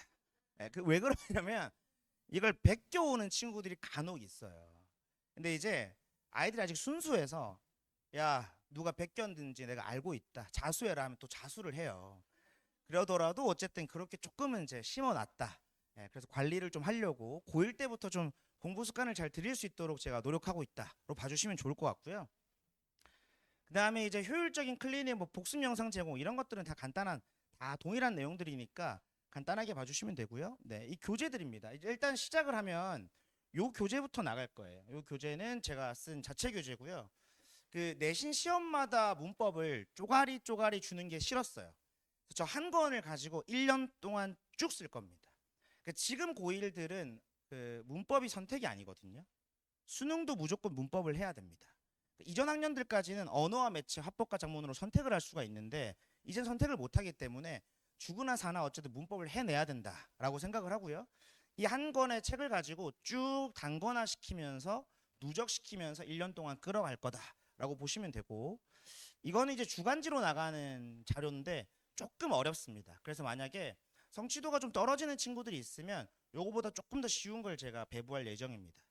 이거는 이제 데일리 하프 모의고사라서 사실 고1 혹은 고2 기출 문제들을 이제 매일매일 풀 수 있도록 만들어 놓은 거거든요. 이걸 이 데일리로 쪼개 놓은 건 요렇게 묶어서 책으로 주니까 어차피 또 하루에 몰아서 해요. 그래서 일단은 하루하루 풀어내는 거를 목적으로 하고요. 처음에는 그냥 시키긴 할 건데 조교들을 시켜서 중간 수요일이나 뭐 목요일 중간 지점에 한번 검사를 할 겁니다. 사진을 찍어서 푼 것을 올려라. 이렇게 한 번이라도 좀 징검다리가 있어야 아이들이 그 전날에 몰아서 안 하거든요. 이렇게 시킬 거다라고 봐주시면 되겠습니다. 그다음에 이제 고전 시간 문학 노트는 이렇게 핸드북으로 제가 제작해서 가지고 있는 건데 2학년 되기 전에 보통 2바퀴 정도가 돕니다. 한 200작품이 좀 넘는 작품이 들어가 있고요. 그 내신 기간이 아닌 기간에는 거의 매주 저거를 해석하고 혹은 주요 표현상의 특징들을 공부해 와서 미니 테스트를 치면서 계속 고전에 대한 어떤 적응도를 높여간다. 이렇게 봐주시면 좋을 것 같습니다. 네, 다른 것들은 다 교재 이미지니까 한번 참고해 보시면 좋을 것 같습니다. 네. 그래서 개강 일정은 동아고 1A 이게 이제 수요일 반이고요. 이 A, B라고 해서 무언가 뭐 난이도 그런 차이는 없습니다. 그런 건 없고요. 수요일이 그냥 먼저 개강을 해서 A라고 붙여놨으니까 마음에 안 드시면 뭐 이거 뭐 S, 더블 S 이런 식으로 바꾸겠습니다. 네, 네. 그래서 3월 5일 수요일 개강합니다. 그다음에 3월 8일 토요일 개강하고요. 개강하실 때 보내주시면 첫날부터 이제 진단평가하고 문법 강의 바로 들어갈 테니까 많은 관심 가져주시면 감사하겠습니다. 뒤에 보시면 제가 버리지 말고 요거 혹시 그 집에 가셔서 한번 읽어보시라고 그 작년도 동아고 기출문제를 조금 넣어놨거든요. 지난번에 오셨던 학부모님들은 지난번 그 제가 설명회 때 드렸던 자료하고 일부 동일합니다. 고등국어가 왜 어려운지 그리고 동아고 기출은 이렇게 출제가 된다이니까 한번 살펴봐 주시면 감사하겠습니다. 네, 저는 강민지였습니다. 감사합니다.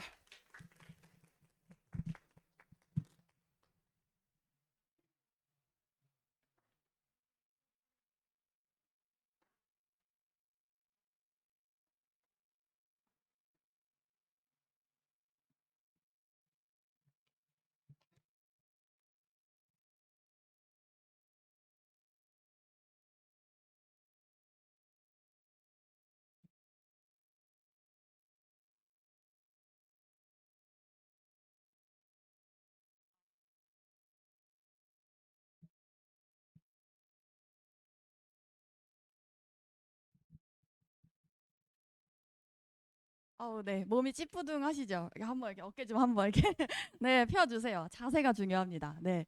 네, 인사드리겠습니다. 저는 온유학원에서 통합과학 담당하고 있는 원희진입니다. 네.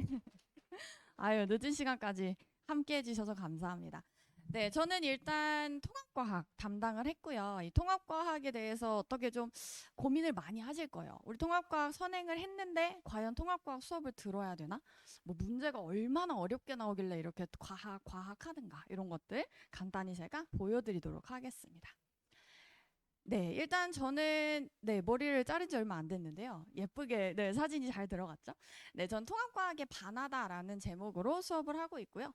저는 이전에 산성여자고등학교에서 교사로 재직을 했었습니다. 그래서 이 학교에서 교사로 있다 보니 아이들이 좀 이렇게 겪는 것들, 실제로 언제 수행평가가 몰아닥칠 것이다, 언제까지 세특 마감이다, 이런 것들 그 안에서 배웠던 모든 것들을 아이들한테 전달을 해주고 있고요.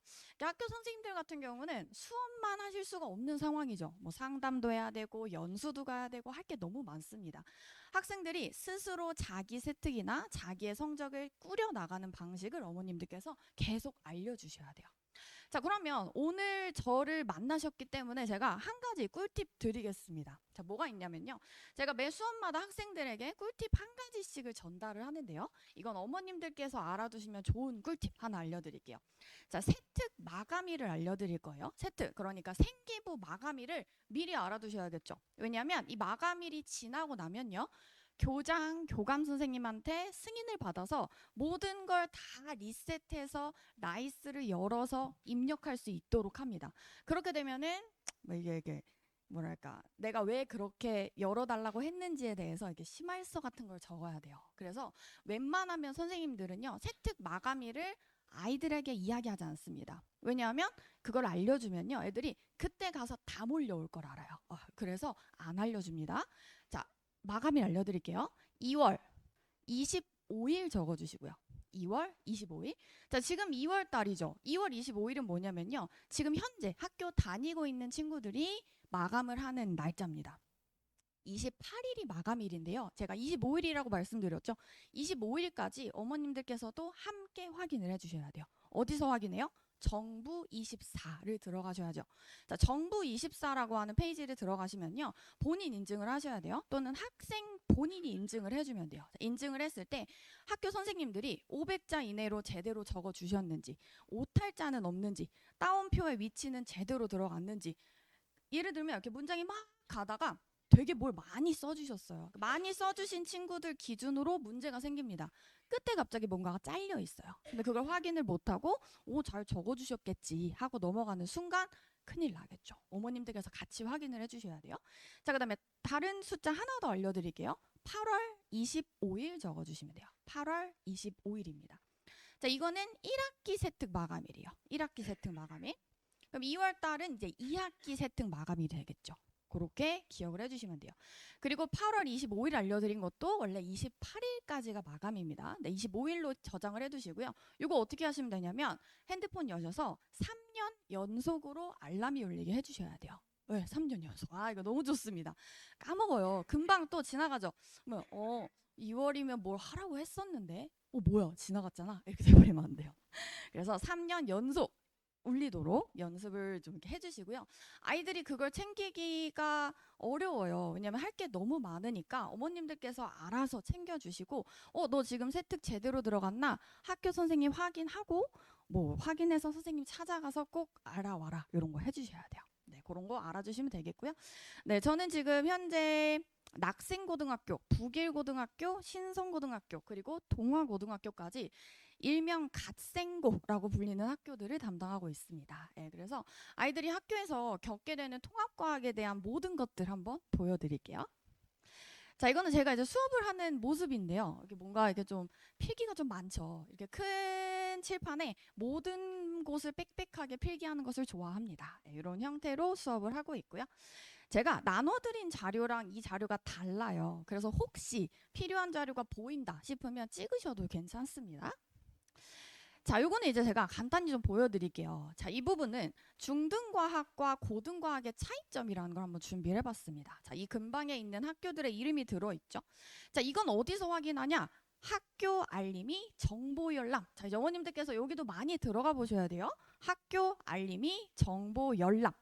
자, 저기는 뭐냐면 우리 학교가, 즉 우리 아이가 다니는 학교가 어떤 과목이 어느 정도의 평균이 나왔고, 그 평균 안에서 표준 편차는 몇이 나왔으며 아이들의 성적대가 어느 정도로 편성되는가를 보여주는 지표가 됩니다. 여기 또 들어가면요, 학생 수, 학급 인원, 선생님들 인원, 급식 다 나옵니다. 그래서 우리 학교에 대한 정보를 계속해서 확인을 해주셔야 돼요. 자, 이건 지금 작년 기준으로 24학년도 1학기 통합과학 점수를 가져와 봤어요. 자, 이거 해석하는 법 한번 알려드릴 건데요. 자, 제가 중3 과학 점수를 왜 가져왔을까요? 통합과학은요, 중학교 때 배운 과학의 70%가 올라옵니다. 그래서 중학교 3학년 때 우리 아이들 유전이라는 파트가 이제 과학에 있었죠. 아이들이 어려워 했었어요. 그대로 올라옵니다. 그래서 이 부분을 같이 비교를 한번 해드릴 건데요. 일단 평균이 9점, 2.8점 차가 난다. 이걸 이제 적어드린 이유는요. 중등 과학은요, 평균이 80점 이상으로 전부 다 형성이 되어 있어요. 근데 고등학교 올라오면 내용이 70% 똑같다며. 근데 평균 평균이 60점대에서 70점대 안에서 머물고 있는 상황입니다. 그만큼 문제가 많이 어려워지고 있고 더더욱이 어려워질 수밖에 없어요. 왜? 이제 문이과가 없어졌죠. 사회를 뭐 나는 문과를 가고 싶어. 과학 안 해도 되는 거 아니야가 아니에요. 그래서 나는 문과적 성향을 가지더라도 과학을 어떻게 헤쳐나가야 하는가를 확인해 주셔야겠죠. 자, 동아고 기준으로 한번 확인해 드릴게요. 자, 동아고 보겠습니다. 자, 76.4점이 평균 점수인데 표준 편차가 13.2가 나왔어요. 자, 표준 편차 해석하는 법 알려드릴게요. 자, 표준 편차는 10에서 11이 지금 나왔죠? 10에서 20 사이로 형성이 됩니다. 자, 이건 뭐냐면 평균치가 있어요. 그 평균치에 얼마나 몰려 있는가를 알려줘요. 그러면 점수가 작으면 작을수록 많이 몰려 있는 거예요. 그럼 동아고 기준으로 보세요. 76.4점이 평균인데 표준 편차가 13점입니다. 갓반고라고 불리는 이유가 있겠죠. 갓이라는 이름을 붙인 이유가 아이들이 내신 따기 너무 어렵기 때문에 붙이는 이름입니다. 그래서 13점이면요. 76.4점을 맞는 학생들이 다 그 안에 몰려 있다는 뜻이에요. 그러니까 하나만 틀려도 뚝 떨어진다. 기억하시면 돼요. 하나만 틀려도 뚝 떨어진다. 보통 이런 형태의 점수는요. 특목고나 자사고 친구들이 받는 점수대라고 비슷하다고 생각하시면 돼요. 그리고 나머지를 좀 비교를 좀 해봤는데요. 여기 보면은 도농고 같은 경우는 20.5거든요. 이 친구들은 평균을 중심으로 많이 퍼져 있다 의미입니다. 그러니까 많이 떨어지는 친구들도 있고 잘하는 학생과 못하는 학생의 차가 많이 벌어지는 학교. 이렇게 비교하시면 돼요. 자, 그래서 중학교하고 이렇게 비교를 해봤습니다. 자, 넘어가 볼게요. 자, 이거는요, 그러면 중등과학과 고등과학의 차이를 간단하게 정리를 해봤습니다. 일단 난이도 올라갑니다. 많이 올라가게 되고요. 올라가는 이유를 여기다 적어봤어요. 자, 예를 들면 어떤 개념이 하나 똑같이 나와요. 자, 별자리라는 게 등장을 합니다. 별자리를 딱 띄워놓고 중등과학에서는 별자리의 이름만을 물어봐요. 이름 찾으면 끝나죠. 솔직히 벼락치기 했어도 맞을 수 있어요. 중등과학. 근데 고등과학은요. 자, 별자리 줘요. 별자리가 어느 방향에서 몇 시에 어떻게 보이고 이들의 이름은 뭐냐를 보기, 기억, 니은, 디귿으로 나타내고 있죠. 아이들이 본질적인 심화에 대해서 공부를 제대로 하지 않는다면 보기, 기억만 맞는 거 알겠어. 니은, 디귿을 못 풀죠. 별표 2개 쳐 있고 틀려오는 현상이 발생합니다. 어려워지고 있고요. 입시 비중을 한번 보여드릴 거예요. 자, 다음에 한번 보실 건데요. 자, 입시 비중입니다. 좀 작게 들어갔네요.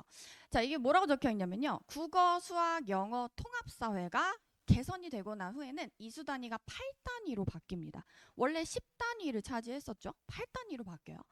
과학도 8단위 똑같이 가져갑니다. 자, 국영수와 이수 단위가 같다는 건 내신을 반영할 때에도 똑같은 비율로 넣겠다는 소리죠. 근데 10단위라고 적혀 있어요. 왜 그럴까요? 과학, 탐구, 실험이라는 과목이 있기 때문이에요.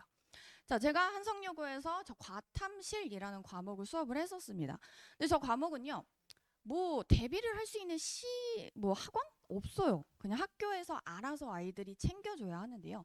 이름에 실험이 들어있잖아요. 그러면 실험하겠네. 실험을 안 합니다. 실험을 못 해요. 네, 실제로 가보니까요. 왜 못하지? 라고 생각이 들죠. 자, 우리가 보통 실험을 할 때는요. 기본 2시간에서 3시간가량의 시간이 필요합니다.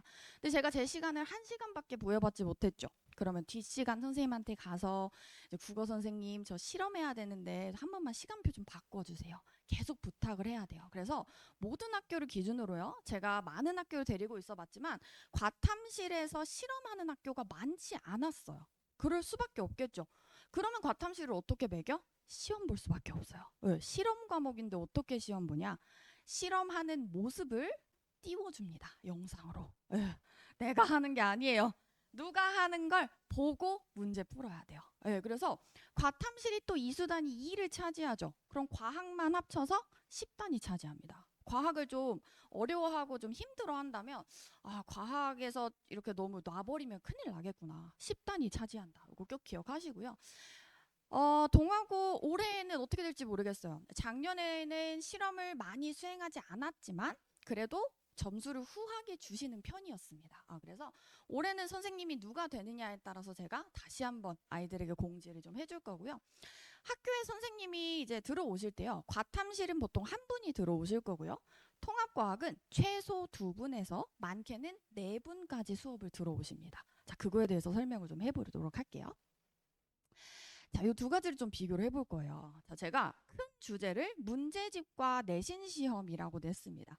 제가 조금 전에 네 분의 선생님이 들어오셔요라고 설명을 해드렸죠. 자, 올해는 어떻게 될지 몰라요. 하지만 한 분이 들어갈 확률은 거의 없습니다. 왜 그런지 알려드릴게요. 자, 저도 한성여고에서 수업을 했었죠. 근데 수업에서 이제 학교에서 어떻게 공지를 해주시냐면 이렇게 해요. 자, 물화생지 중에 여기 앞에 보시면 자, 이게 지금 단원명이거든요. 단원명 보면 물리 파트, 뭐 지구과학 파트, 뭐 생명 파트, 지구 파트가 고루고루 섞여 있는 상황이에요. 그러면 이 중에서 생명과학 파트가 지금 어디 있냐면요. 여기, 여기, 여기밖에 생명이 없거든요. 학교에서 뭐라고 하시냐면요. 원희진 쌤, 2주, 4주, 5주째 3반 수업 들어가시면 돼요. 이렇게 하십니다. 네, 그럼 어떤 느낌인지 아시겠죠? 생명과학을 전공한 제가 생명과학 파트만 수업할 수 있게끔 학교에서 이렇게 배치를 해주시는 거예요. 그러면 물리 선생님은 물리 파트만 들어가시겠죠? 화학 선생님은 화학 파트만 들어갑니다. 그러면 자기가 가르치는 과목에 대한 문제를 네 분이 다 따로 내시는 거죠. 그 문제 유형이 다 다를 수밖에 없어요. 선생님의 특성이 달라지고요. 학교의 특성이 달라질 수밖에 없습니다. 그래서 이 선생님이 물리 전공자예요. 그러면 물리 문제를 너무 어렵게 내요. 아이들 말로 한번 바꿔볼게요. 겁나 어려워요. 애들이 맨날 이래요. 어떻게 물리를 이런 걸 내지? 네, 그래서 제가 요 단어 두 개를 준비한 건데요. 자, 시중에 통합과학 문제집이요. 총 8종가량 나와 있습니다. 근데요. 동아고에서 나왔던 내신 시험 내에 물리학 문제, 그러니까 물리 파트 문제 중 문제집 8종에서 나올 수 있는 문제는 없습니다. 없어요. 엄청 어렵게 나오고 있어요. 이게 무슨 말이냐면요. 학교에서 수업을 어떻게 하시느냐가 중요한데요. 자, 물리학 선생님이 들어오셨어요. 나 통합과학 수업하러 들어왔어. 근데 어때? 이거 너무 쉬운 것 같아. 선생님 생각에. 너무 쉬운데? 통합과학 이거 뭐야? 어떻게 하시냐? 물리 원 수업을 그냥 하시는 거예요. 물리 원 수업을 막 하세요. 공식을 막 빽빽하게 적어주셔요. 그럼 어떻게 해요? 아이들이 공식 외우겠죠. 외워서 그러니까 외우기만으로도 풀릴 수 있는 문제도 일부 나오지만 물리학 원에 나왔던 수능 기출을 변형해서 내버리는 이렇게 문제가 지금 나오고 있습니다. 그래서 특히 이제 여학생들 같은 경우에 물리 파트를 유독 또 어려워하는 친구들이 많거든요. 그리고 물리 다음에 화학도 있죠. 화학도 화학대로 또 어려워요. 자, 그거를 제가 보여드릴 거고요. 결국은 이 두 단어에서 확인하셔야 될 것들은 문제집 여러 권 푼다고 해서 동아고 내신 시험 제대로 수행할 수 없을 것이다를 기억하셔야 돼요. 이거는 되게 중요한데요. 아이들이요. 지금은 학원 나 과학학원 안 가도 돼 라고 생각할 거거든요. 첫 번째 시험 보고 나서 나 과학학원 가야 돼 라고 얘기할 겁니다. 보여드릴게요. 자, 유형별로 분석을 한번 해보도록 하겠습니다. 자, 여기 이제 지구과학 파트 문제를 넣어놨어요. 자, 지구과학 파트는요. 솔직히 걱정하지 않으셔도 돼요. 아주 쉽게 나옵니다. 자, 선생님께서 들어오셔서 설명을 하시는데요. 내용이 아주 기본적인 내용만 시험 문제에 나오고 있고요. 실제로 수업도 그렇게 어렵게 수업하지 않으세요. 지구과학은 괜찮다. 괜찮아요? 넘어갈게요. 생명과학 파트 갑니다. 자, 생명과학 파트. 지금 현재 띄워져 있는 이 두 문제는요. 위치상으로 본다면 생명과학 2에 나오는 개념의 일부가 내려와 있는 파트입니다. 그래서 내용 자체가 사실 조금 까다롭긴 해요. 근데 상대적으로 다른 어렵게 내는 다른 학교 생명과학 파트보다는 그래도 덜 어렵게 나오고 있어요. 그리고 지구과학 다음 생명. 오케이. 생명도 그래도 뭐 할 수 있겠다. 할 만하겠다. 요 다음 문제 한번 보여드릴게요. 요게 이제 난이도 중상. 요게 배점이 몇 점이냐면요. 5점짜리입니다. 5점짜리예요. 하나 틀리면 쭉 떨어지겠죠. 자, 왜 5점짜리가 나왔냐? 요거 실제 생명과학 2 수능 기출 변형입니다. 나오긴 나와요. 근데 물리나 화학에 비해서는 그래도 덜한 편, 한 문제 정도로 끝나고 있기 때문에. 근데 5점짜리로 나온다는 건 아이들이, 자, 이거 서술형입니다. 아이들이 부분 점수로 다 깎인다는 소리예요. 부분 점수로 제대로 적지 않으면 깎아서 1점밖에 못 받고 이런 형태예요. 왜? 너무 어렵게 나오고 있고요. 이렇게 그 파트가 유전정보의 흐름이라는 파트입니다. 자, 그 다음에 이제 화학 파트로 넘어갑니다. 자, 이미 지금 한 문제 틀렸죠, 학생이? 별표 크게 쳐져 있는 거 보이시죠? 저 문제는요, 학교에서 수업을 안 하신 내용이에요. 그래서 아이가 뭐지? 별표를 쳤어요. 수업을 안 했어. 뭐야? 너희가 알아서 배웠으니까 한번 풀어봐. 있다라고 내신 문제였어요. 그래서 이게 4.4점이죠. 얘도 배점이 꽤 높아요. 게다가 보기에서 별표가 하나 더 들어갔죠. 보기에서 제산제의 주성분이다. 제산제를 필기하지 않으셨거든요. 제가 필기자료 봤어요. 제산제 설명을 안 했는데요. 교과서 모퉁이에 더 알아보기 적혀 있었어요. 네, 수업 안 하셨습니다. 더 알아보기 이렇게 적혀 있는데 그걸 내신 거예요. 너무 쪼잔하죠, 그렇죠? 막 이런 소리가 나와요, 그렇죠? 그러니까 결국은 내신을 갈라야 되니까 어쩔 수 없는 상황인 거예요. 그죠? 제가 다음 문제 보여드릴게요. 자, 이 두 문제 얘 보세요. 아무것도 표시가 안 돼 있죠. 못 풀었어요. 요게 화학 원에 나오는 여기 보시면은 뭐 혼합력액이 어쩌고 저쩌고 해서 뭐 5분의 3 이렇게 뭐 좀 복잡하죠. 화학 원에 나오는 수능 기출 변형입니다. 근데 수능에서도 킬러라고 불리는 문제가 나왔어요. 학생이요, 시간은 충분했대요. 근데 왜 못 풀었어? 하니까 뭘 어떻게 풀으라는 건지 모르겠던데요. 하고 멈춰 있었어요. 네. 그래서 보통 학생들이요, 이걸 찍었는지를 알아보는 방식, 어머님들 이제 아실 것 같은데요. 일단 뭐 별표가 있는지 확인 한번 하시고요. 아무것도 안 적혀 있는데 컴사로 표시했다. 마지막에 찍은 겁니다. 네, 무조건 그거 확인하셔야 돼요. 다른 과목 똑같아요. 수학이에요. 수학에 뭘 틀렸어. 근데 물어봐요. 너 이거 왜 틀렸어? 아니 풀었는데 어쩌고 저쩌고. 아니에요. 안 풀었어요. 안 적혀 있고 컴사 표시 무조건 찍은 겁니다. 이거 확인하셔야 돼요.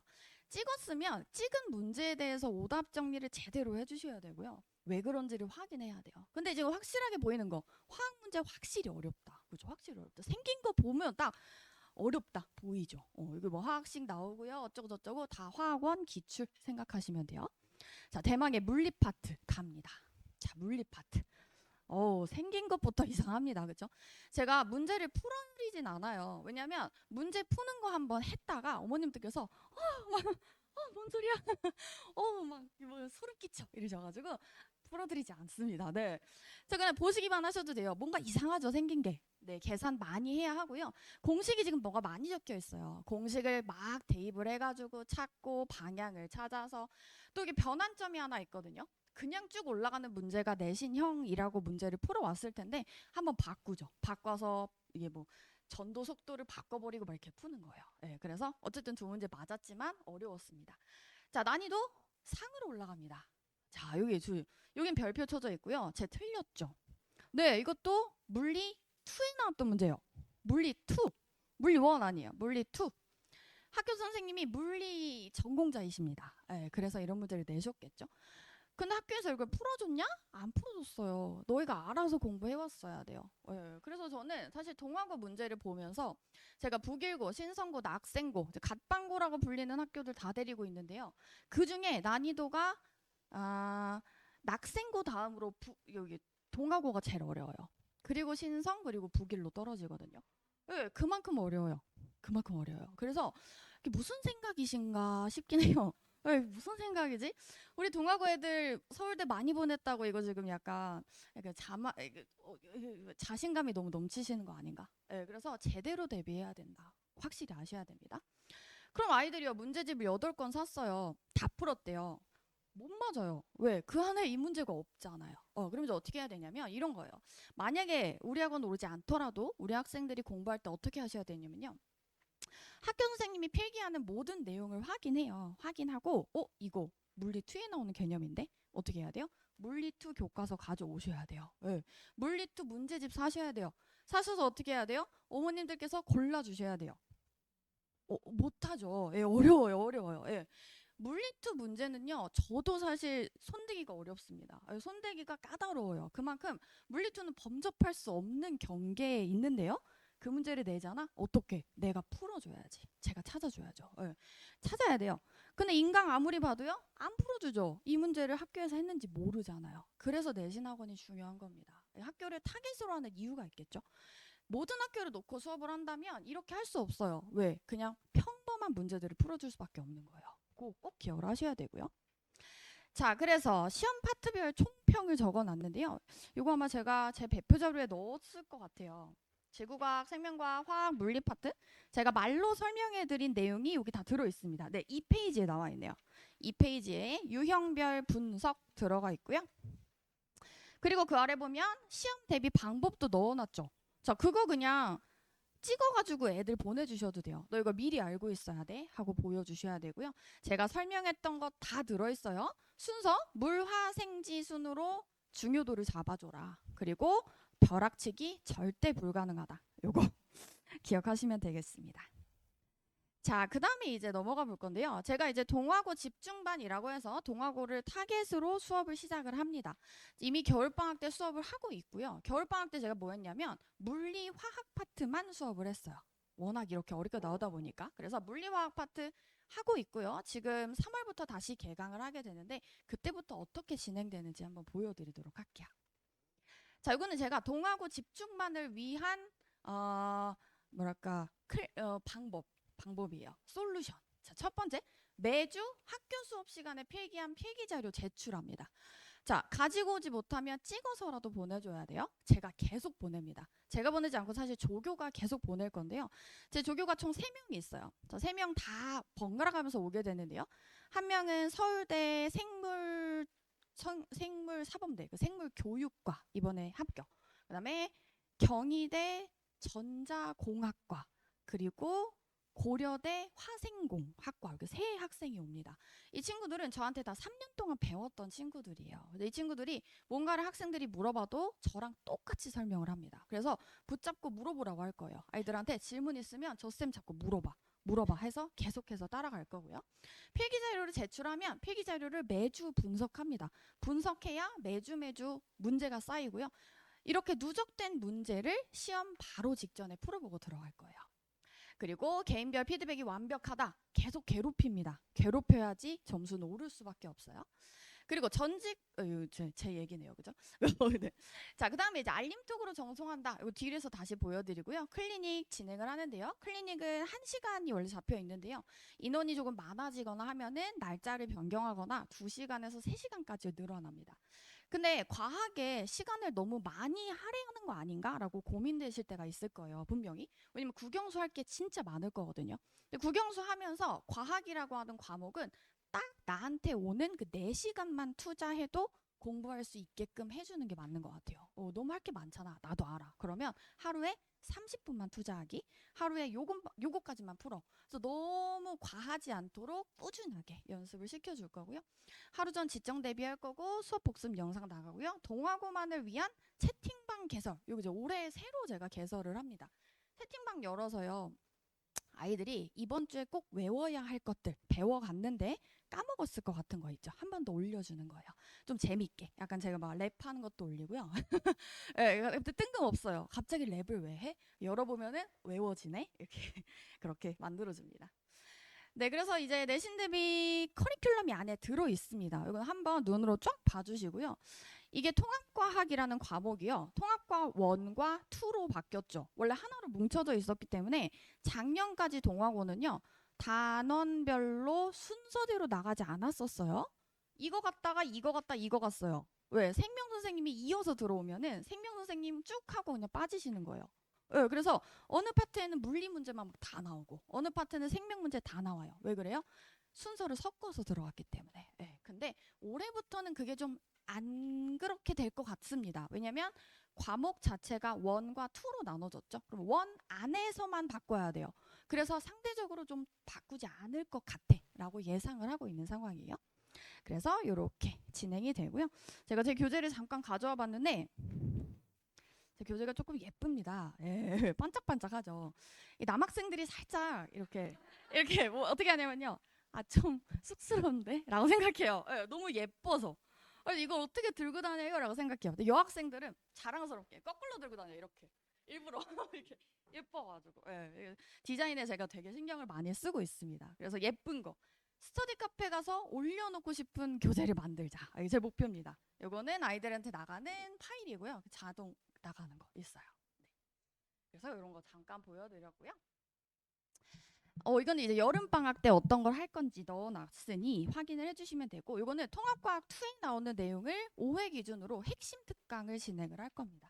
그리고 이제 바로 또 2학기 내신 대비 들어가면 될 것 같습니다. 자, 이건 이제 제가 관리하는 시스템들 간단히 보여드릴게요. 뭐 당연하게도 클리닉 있고요. 수업 복습 영상 나가고요. 오답 노트 나가고 개인별 피드백 다 하시는 것들이죠, 선생님들. 그죠? 근데 그런 것들을 조금 더 체계적으로 보내드릴 겁니다. 자, 어떻게 보내드릴 거냐? 보실게요. 자, 이게 지금 제가 보내드리는 알림톡이에요. 이게 어떤 사이트 알림톡을 이용을 하는데요.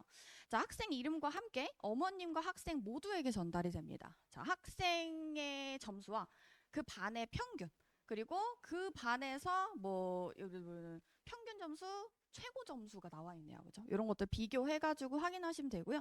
상세 보기를 딱 누르면 그 뒤로 학생들 점수가 비교되게 되고, 제가 적어주고 싶은 피드백을 쫙 적어주고요. 개인 전달사항에 이렇게 적어주는 게 있어요. 요거는 학생이 오늘 유독 좀 졸았어. 어제 뭐 했니? 라고 여기다 보내는 거예요. 어제 뭐 했길래 이렇게 졸았을까? 한번 보내주면은 다음 시간에 졸지 않게 노력을 하겠죠. 그런 것들 확인하시면 되고요. 자, 그리고 클리닉은 화요일 날 1시간가량 진행이 되고요. 시간은 늘어날 수 있습니다. 그리고 조교는 총 3명이 왔다 갔다 같이 수업을 할 거예요.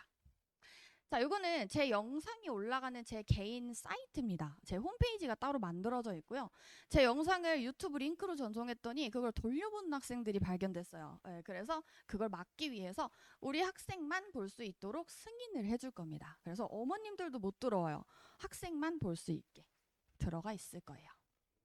자, 그리고 뭐 제가 이렇게 질의응답 받는 장면, 그리고 새벽 2시에 지금 답장을 한 어떤 이게 질문입니다. 네, 제가 새벽 4시에 잠에 듭니다. 그래서 새벽 4시까지 질문이 언제나 답장이 갑니다. 그래서 어떤 학생이 저한테 그러는 거예요. 아, 이거 분명히 AI다. 저한테 물음표 선생님 아니죠? 이렇게 물어봐요. 나 맞는데? 선생님 셀카 찍어봐요. 막 이래요. 그럼 제가 실제 맞습니다. 4시까지 답장을 하고요. 그리고 제가 일어나는 시간이 한 점심때쯤 일어나요. 근데 학생들이 등교할 때는 이게 질문을 안 하거든요. 그러니까 점심때 공부하다가 질문을 보냈어요. 또 답장이 오는 거야. 이것 봐, AI 맞잖아. 4시에도 답이 왔는데 점심때도 답이 온다고? 그 패턴이 딱 맞아요. 아이들 질문할 수 있는 시간 항상 있습니다. 네. 그래서 일단 저는 이렇게 마무리를 해드릴 거고요. 아이들이 인터넷 강의로 혹시 공부를 하고 있다면 기본 유형의 문제들은 다 맞출 수 있습니다. 물론 제가 보여드린 문제는요, 전체 문제 중 단 10%에 불과해요. 나머지 문제는 당연히 기초 문제겠죠. 근데 기초 문제는 어떻게 하셔야 돼요? 기초 문제는 무조건 다 맞아야 돼가 목표가 되셔야 돼요. 무조건 다 맞아야 돼. 하나도 틀리면 안 돼. 그리고 제가 보여드렸던 문제는 틀리더라도 애들이 다 틀릴 거야. 그럼 너는 맞춰야 될 거 아니야가 돼야 돼요. 기초 문제 절대 틀리면 안 됩니다. 그거 꼭 기억하시고요.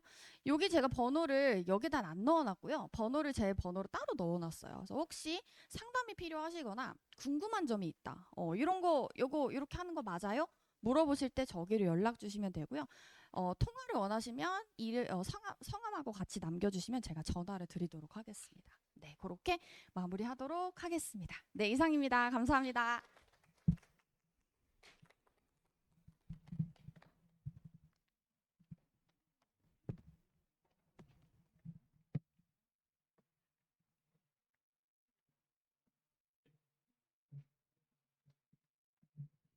네, 드디어 영어입니다. 네. 엄청 기다렸는데 저희가 이제 신규 강사님들이 많이 오시다 보니까 열정적으로 또 이렇게 설명하시느라 원래 이제 저희가 약속했던 시간보다 조금씩 오버가 됐습니다. 좀 넓은 아량으로 이해해 주시고요. 저는 사실 그간 많이 했어요. 유튜브에 쳐도 많이 나오고 어디 쳐도 많이 나오고 해서 간결하게 필요한 것만 중요한 거, 핵심적인 거 위주로 빨리 말씀드리겠습니다. 넘어가 보겠습니다. 일단 저는 동아고 영어고요. 일단 숫자로 증명된 1등급 최단 경로라고 써놨는데 제가 이제 2018년부터 동아고를 전담했어요. 저는 뭐 사실 다른 학교 아예 안 합니다. 동아고만 합니다. 동아고만 해왔고, 그리고 이제 누적된 1등급을 조회를 좀 해봤는데 매 학기 기준으로 누적한 거지만 그래도 이제 500명이 넘어가요. 그리고 이제 작년 기준으로는 1학년 같은 경우는 한 15명 정도 1등급을 마지막에 배출을 했고요. 왜 그렇게 가능했는지를 좀 말씀을 드릴게요. 일단은 작년부터 제 수업은 큰 변화가 있었어요. 뭐냐면 주 1회 수업이에요. 1회 수업. 근데 왜 이래 수업이에요? 동하고 영어가 그렇게 어렵다던데라는 우려를 많이 하시는데 그건 2022년까지예요. 2023년부터는 꽤 쉬워졌어요. 꽤 쉽다는 게 물론 다른 학교 기준으로는 어렵겠지만 그래도 학교 수업 그다음에 원래 있는 내용을 충실히 공부하면 어느 정도 점수를 확보할 수 있는 수준으로 꽤 많이 바뀌었어요. 그래서 저는 3월에 딱 들어가자마자 시험 대비에 돌입합니다. 3월 첫 주부터 빠르면 시험 대비에 들어갈 거고요. 동학원은 조금 감사한 게 와부고와는 좀 다르게 시험 범위를 미리 공개를 하세요. 그래서 미리 대비가 좀 가능한 면이 분명히 있는 학교고요. 요거는 좀 읽어보셔도 될 테니까 왜 도대체 시험 대비가 7주야? 주 1회 수업이어서 그렇습니다. 그렇게 이해하시면 될 것 같아요. 동학원은 시험 대비할 때 범위가 굉장히 적은 학교예요. 여기 보시면 알겠지만 교과서 3과 4과인데 4과 여기 몇십 프로라고 써 있죠? 30%입니다. 30%. 이게 무슨 말이냐면 한 장 반 들어가요. 그러니까 두 과가 들어가는데 실제로 들어가는 범위는 교과서 하나에 오롯이 본문만요. 나머지 교과서 한 과는 한 장 반만 들어가요. 굉장히 적죠? 부교재 어떻게 되냐? 작년 기준으로 첫 중간고사 16지문입니다. 근데 여기 재밌는 게 광고문도 들어가요. 도표도 들어가요. 동화고가요. 그러니까 실제로 공부할 건 13지문 정도밖에 안 돼요. 범위 굉장히 적죠. 우리가 대입을 할 때 영어만 가지고 하는 거 아니잖아요. 과학도 해야 되고 수학도 해야 되고 국어도 해야 돼요. 영어를 주 이틀을 뺏어간다는 건 사실 아이한테 자습 시간을 안 주겠다는 거예요. 근데 제가 동아고 시험을 그간 많이 해왔고 누구보다 전문가이기 때문에 어떻게 뭘 해야 되는지를 정확히 알고 있고요. 그래서 주 1회만으로 충분히 가능하게 했고 작년에 올해도 가능하게 할 겁니다. 실제로 이제 작년에 애들이 너무 좋아했어요. 다른 과목 공부할 시간이 많아서. 그래서 실제로 1학기 때 1학기 딱 끝나고 제 제자들 중에 전 과목 이제 정규 1등 공동 1등이죠. 그 친구들이 2명이 나왔어요. 그러니까 균형 잡힌 공부가 가능해지는 겁니다. 그렇게 이해해 주시면 좋을 것 같고 이제 등급별 인원은 작년 기준으로 동아호가 469명인데 이러면 46등까지 이제 올해 기준 10% 1등급이 돼요. 2등급은 112등까지고요. 사실 이제 5등급제가 되면서 3등급 이하로는 내신을 쓸 데가 없어요. 그래서 요 정도 안에 들어오도록 공부해야 된다. 그게 현실입니다. 넘어가서 볼게요. 일단 요건 뭐 드렸던 말씀하고 크게 다르지 않으니까 요것만 좀 강조하고 넘어갈 건데 동아호가 이제 외부 지문 출제가 좀 돼요. 외부 지문은 배우지 않은 게 나온다는 얘기입니다. 학교 수업에서는 아마 변별력을 갖기 위해서 시험 문제 좀 내는 것 같고요. 2022년까지는 정말 아예 안 본 지문이 길게 어렵게 나왔는데 2023년부터는 그래도 좀 배운 글에서 소량의 내용을 학교쌤이 직접 작성해서 추가하신다거나 원전에서 앞뒤 내용을 좀 따오신다거나 이렇게 조금 순화돼서 나오고 있어요. 좀 아이들이 풀 수 있게요. 그 다음에 익숙한 듯 낯선 지문 변형이라고 되어 있는데 사실 지문 변형이 굉장히 많은 학교예요. 그건 제가 이따가 직접적인 예시를 좀 보여드릴게요. 동학원의 어법 패턴은 평가원 기조에서 완전히 벗어나 있다라고 제가 써놨습니다. 동학원만 출제하는 몇 가지 핵심 패턴을 반드시 숙지하자라고 써놨어요. 실제로 우리가 어법책을 사면 뭐 수능 7대 어법, 6대 어법 이래서 중요하게 나오는 개념들이 정해져 있어요. 그래서 아이들이 이제 모의고사 책을 풀다 보면 이런 이미지로는 이런 패턴이 답이었어라고 답을 고르는데 동학원은 정말 지엽적이고 잘 내지 않는 걸 물어봐요. 뭐 예를 들어 시간 조건의 부사절에서 현재로 미래를 대신한다든지 그런 거 공부 안 하거든요. 왜냐면 시제는 수능에 안 나와요. 그런 것들을 통해서 변별력을 내는 학교이기 때문에 그런 패턴을 몇 가지 반드시 숙지할 필요가 있다. 라는 걸 좀 말씀을 드리고요. 지문의 변형은 이따 예시를 좀 보여드릴게요. 이게 보시면 원래 부교재 10회 5번 지문이에요. 여기 보이시죠? 실제로 마지막 문장을 보면 1815년에 그가 항해를 했는데 38명에 달하는 식민지 주민들을 데리고 아프리카로 갔다. 요게 내용이었습니다. 이거 달달 외웁니다. 이제 막 달달달 외워요. 막 백지, 깜지, 중학교 감성. 근데 이제 어떻게 나왔죠? 여기 좀 보세요. 실제로 출제는 이렇게 됐어요. 같아 보이시나요? 완전히 달라요. 완전히 다르고 실제로 아이들이 이렇게 문장을 연결하고 수량 표현에 관계사 쓰는 거 사실 모의고사 풀 때도 이런 문제 간혹 등장하거든요. 그래서 접속사 기능을 관계사로 구현하는 거야. 그럼 아이들이 보통 맞아. 모의고사 풀 때 all of which, some of whom 이런 거 봤어. 좋아. 아프리카. 사람 아니군. 넘어가. 이렇게 합니다. 근데 그렇지 않거든요. 여기 롱포가 갈망하다예요. 그러면 복귀를 갈망하는 건 아프리카가 아니죠. 사실 식민지 사람들이 선행사예요. 훔으로 바꿔야 됩니다.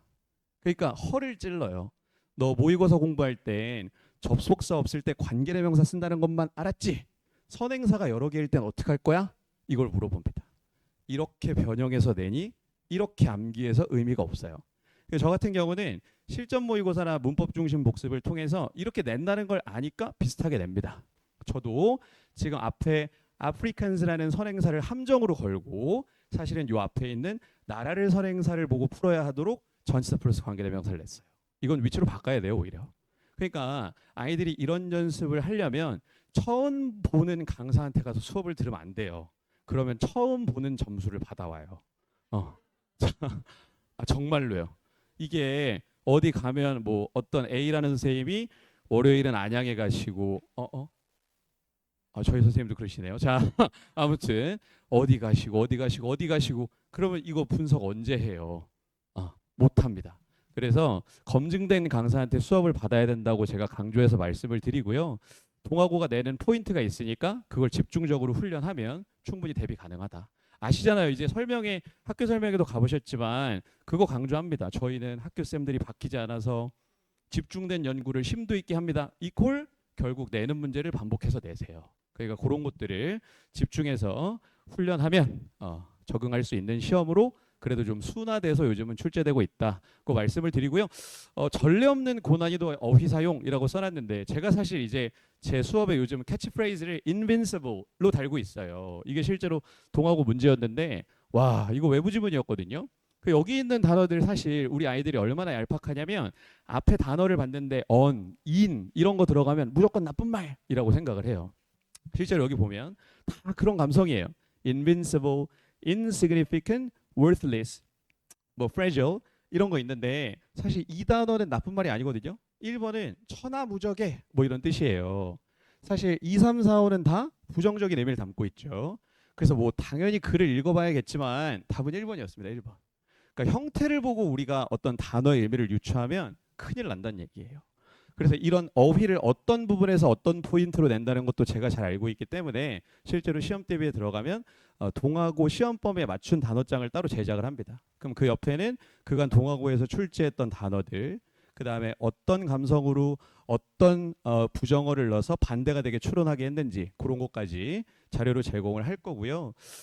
요거 같은 경우는 사실 우리가 이제 흔히 얘기하는 뭐 3,6중 졸업하거나 중학교 때 공부 많이 한 친구들도 질문 많이 했었어요. 이 hypocritical, 악어의 눈물이기 때문에 위선적인이어야 하거든요. 근데 사실 이것까지 공부하는 고1들 많이 없습니다. 단어 수준이 이렇게 좀 폭력적이다. 그래서 열심히 방학 동안 단어 공부 많이 해야 된다. 지금 여기 재원생인 분들은 아이들 지금 단어 때문에 막 울고 막 난리 날 텐데 조금 버텨달라는 말씀을 좀 드리고 싶습니다. 어쩔 수 없습니다. 학교가 정해졌으니 본인이 이겨내는 또 멋진 삶을 살아야죠. 일단 시스템 같은 경우는 관리에 좀 집중을 하고 있고요. 이렇게 구글 스프레드시트와 그 다음에 스쿨링을 통해서 어머니들께서 한눈에 성적 추이를 보실 수 있도록 마련해 놨어요. 요거는 매일매일 문자로 발송을 해드려요. 그래서 이제 3월이 되면 학기 중에 주일에 수업, 주일에 클리닉이거든요. 그 이제 클리닉 왔을 때 요 문자가 발송이 되겠죠. 매 수업은 지금 이렇게 잘 보시는 것처럼 고화질로 녹화가 잘 돼서 수업이 바로바로 매일매일 올라갈 겁니다. 그리고 저는 항상 이 동아고 출신의 제자들만 조교들로 쓰고 있어요. 아이들에게 좀 멘토 역할을 할 수 있도록 제가 적극적으로 도우라고 얘기하고 있습니다. 저희 조교진은 이렇게 6명, 그 다음에 이따 2명이 추가될 텐데 여기 김태환 실장님은 저랑 5년째 근무하고 있는 수석 조교고 사실 어떤 관리에 엄청난 대가다라는 말씀을 좀 드릴 수 있을 것 같고요. 이렇게 이승건 조교쌤, 신승 조교쌤, 장다혜 조교쌤은 이제 올해 졸업한 조교쌤들이에요. 그래서 이 두 분은 이제 서울대 경영 이따가 또 설명을 해주실 이승건 조교쌤은 올해 이제 서울대 과학교육과에 진학을 합니다. 수업 같은 경우는 이렇게 자체 교재로 다 이루어질 거예요. 내신 대비가 되면 아이들 시험 범위에 맞춰서 동아고는 부교재를 정말 마이너한 걸 잘 골라요. 아무도 안 쓰는 거. 이걸 어디서 찾았지 싶은 걸 고릅니다. 왜 이러는 거야? 그래서 강사가 다 만들어야 돼요. 만들어야 되고 실제로 제가 이제 손필기 자료를 배포해서 아이들에게 어떻게 이 구조가 이루어져 있는지 그 다음에 주의해야 될 단어, 주의해야 될 구문, 외워야 될 문장은 뭔지 이렇게 손필기로 다 배포가 될 거고요. 마지막에 이제 실전 모의고사 5회 정도를 배포를 해서 아이들이 실제 학교 시험에 그대로 문항수, 출제 경향까지 완벽하게 똑같은 5회 모의고사를 통해서 학교 시험 이전에 충분히 훈련의 시간을 가질 수 있도록 도와줄 겁니다. 실제로 이제 요거 보고 오는 친구들도 많아요. 이거 뭐야? 학교 시험이야? 너 어디서 났어? 학원 건데? 라고 해서 오는 친구들도 꽤 있습니다. 이제 작년 성과인데요. 뭐 1학년 친구들 이렇게 잘 해줬고 2학년 친구들도 이렇게 잘 해줬어요. 뭐 이런 거는 좀 낯간지러우니까 빨리 넘어가도록 하고 올해 제가 잘 해야죠. 뭐 해왔던 것처럼 동하고 집중해서 잘 하도록 하겠습니다. 요건 뭐 최단 경로 우리 저기 친구들 수강 후기고요. 또 하나는 저희가 올해 이제 가운고를 런칭을 해요. 가운고 영어를 담당해 주신 선생님을 모셨는데요. 조한나 쌤이라고 이 지역에서 영어 수업 굉장히 오래 해오신 분입니다. 동아고부터 구리고까지 8년 이상의 또 입시 경력을 갖고 계신 분이고 저희한테 이제 월수에 합류하셔서 가운고 영어도 담당해 주실 거니까 곧 제가 우리 가운고 영어에 대한 안내 영상도 찍어서 올릴 수 있도록 하겠습니다. 요 다음 순서는 저희 이승건 조교쌤이 잠깐 동아고 생활에 대한 좀 팁을 드릴 건데 제가 사실 이제 20살 되는 친구를 이 자리에 세우는 게 좀 무의미할 수 있는데 왜 세우냐면 서울대 가서가 아니에요. 저 친구가 사실 고1을 졸업하고 나서 고2가 되기 전에 저한테 찾아왔는데 슬럼프가 한번 왔어요. 몸이 조금 안 좋아서 성적이 조금 하락세를 겪었거든요. 근데 그 과정을 좀 이겨내고 학습을 그래도 끝까지 잘 완료한 친구예요. 그래서 제 나름대로는 굉장히 좀 마음에 짐이었던 친구고 아픈 손가락이었는데 어찌됐건 좀 인간 승리한 케이스니까 동하고 학교 생활에서 어떤 부분에 좀 초점을 맞춰야 될지 뭐 잠깐이라도 좀 들어보셨으면 좋겠고 강민재 쌤 같은 경우는 지금 아까 보니까 토요일 수업은 이제 거의 마감이에요. 그래서 혹시 관심 있으신 분들은 빠르게 한번 문의 주시면 좋을 것 같습니다. 네, 저희 조교 쌤 빨리 발표하고 오늘 마무리 짓도록 하겠습니다. 감사합니다. 네.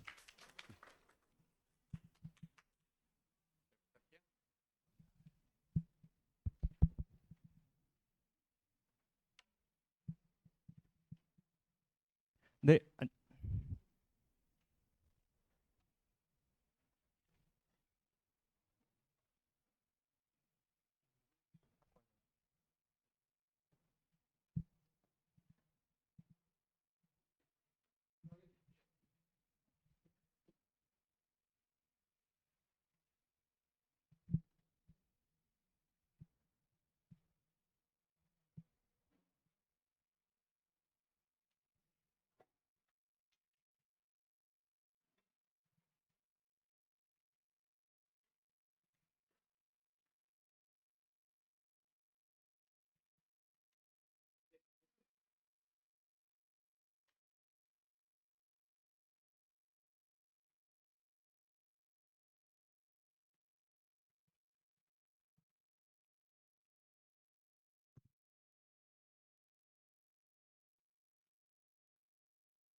네, 자 시작하도록 하겠습니다. 네, 안녕하세요. 저는 서울대학교 사범대학 지구과학 교육과에 재학 중인 이승건 조교라고 합니다. 방금 소개했고요. 전 동아고등학교를 졸업을 했고 올해 서울대학교 사범대학 2호 학번으로 입학한 새내기입니다. 그리고 현재 온율학원에서 영어과 조교로 원장님과 함께 근무하고 있습니다. 오늘 제가 준비한 순서는요. 첫 번째는 찬란했던 저의 입시 이야기를 좀 소개를 드리고 다음 두 번째는 우리 소중한 자녀분들 그리고 학부모님들을 위해서 제가 몇 가지 기억해야 할 문장들을 준비를 했습니다. 그래서 몇 가지 소개해 드리고요. 그리고 마지막으로 제가 건넬 수 있는 따뜻한 도움의 손길에 대해서도 안내를 해드리도록 하겠습니다.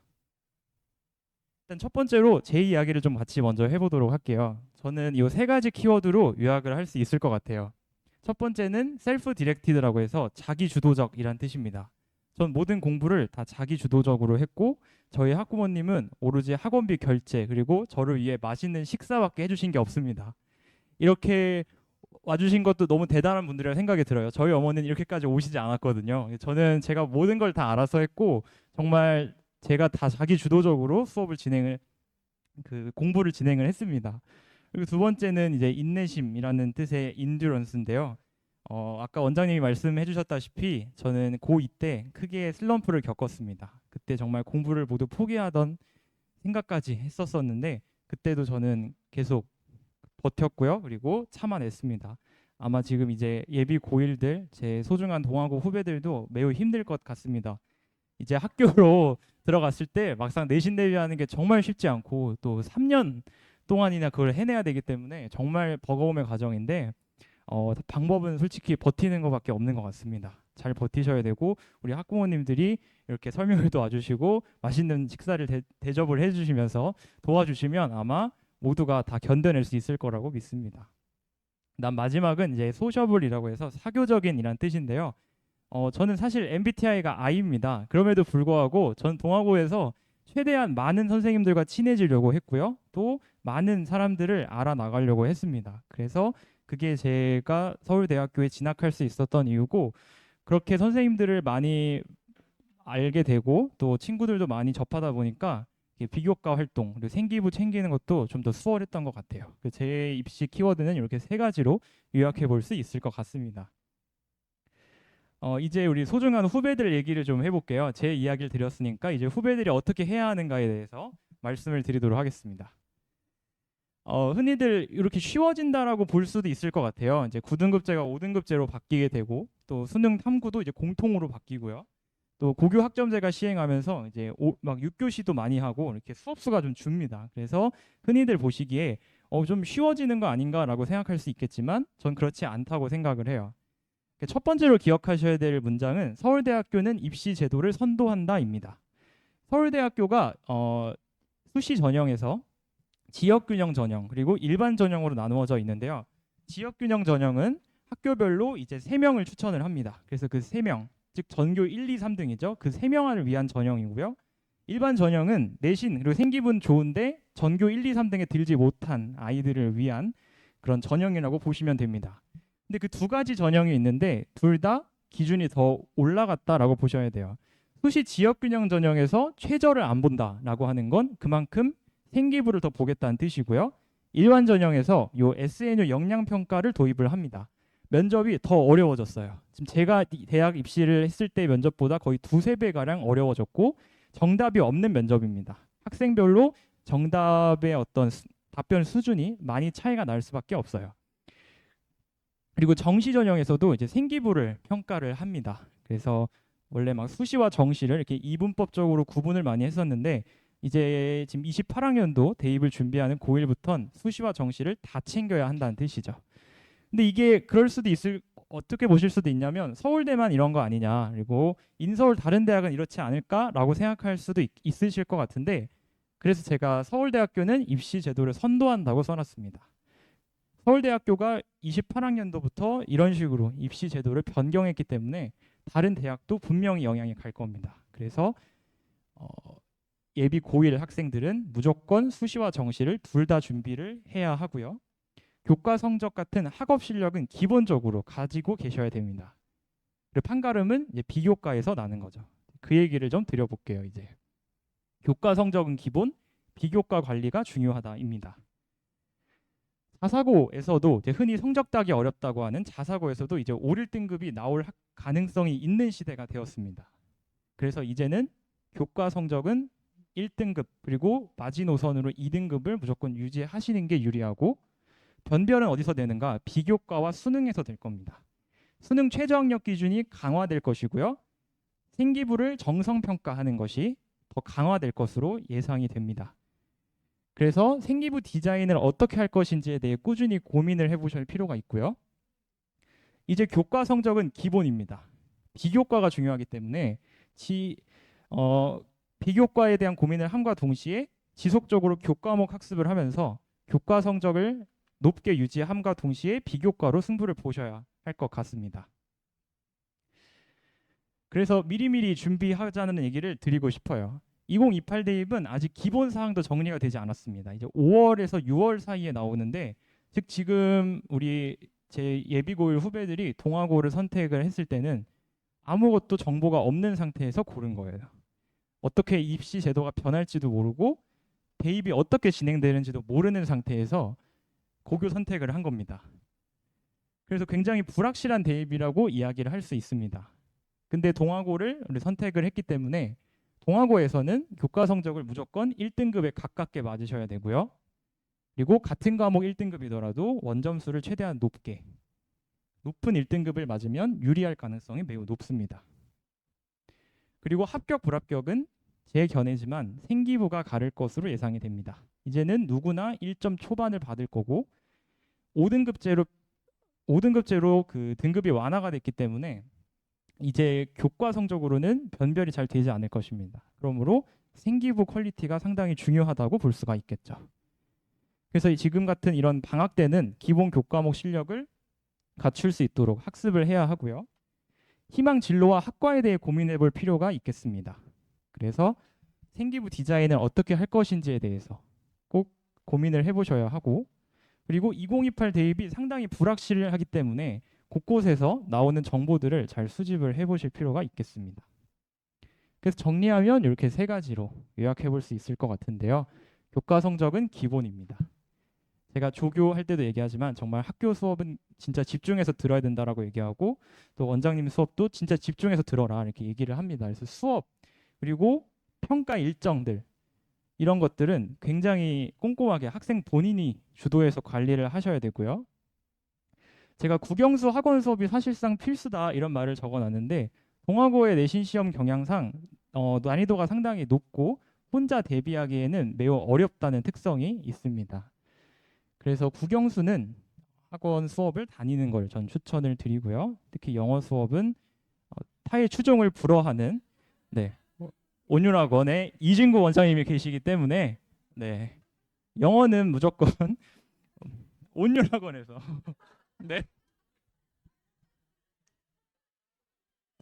들으시면 될 것 같고요. 정말 저도 1등급을 거의 놓친 적이 없습니다. 그때 슬럼프를 했을 때를 제외하고는 정말 고퀄리티의 자료 그리고 철저하게 조교쌤들이 감독을 하고 계시기 때문에 믿고 맡기시면 아마 1등급이 무난하지 않을까 하는 생각이 듭니다.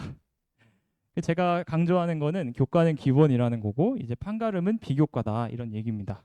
그래서 동아고의 다양한 비교과 프로그램을 많이들 수집을 좀 해보시면 좋겠고, 또 학교 입학하면 담임선생님도 알려주시고요. 또 점프업이라고 하는 방과후 프로그램에서도 많이들 도와주시니까 그렇게 동아고의 다양한 비교과 프로그램을 활용해 보시면 좋을 것 같습니다.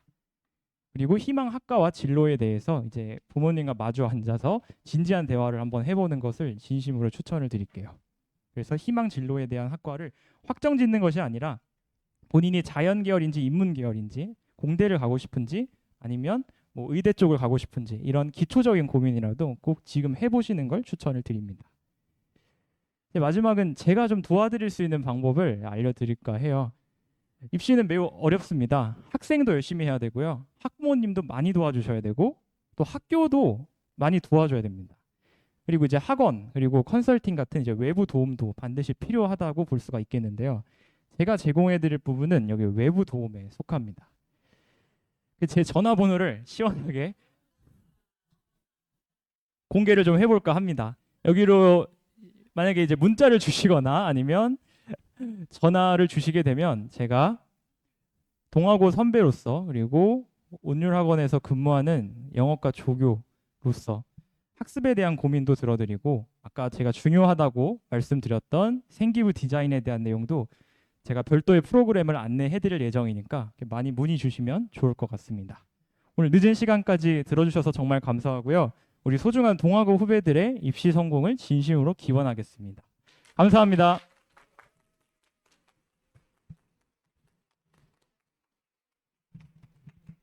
네, 오늘 늦은 시간까지 참석해 주셔서 정말 감사드리고요. 어린 친구가 용기 내서 이 자리에 섰는데 잘 들어주셔서 너무 감사했습니다. 오늘 만족도 조사지가 있을 거예요. 그거 좀 작성해서 저랑 조교쌤 실장님이 걷어 갈 텐데요. 그것만 좀 작성해 주시고 또 그거 보고 필요한 내용 있으면 저희가 또 연락드리도록 그렇게 하겠습니다. 오늘 감사합니다. 네. 네, 감사합니다.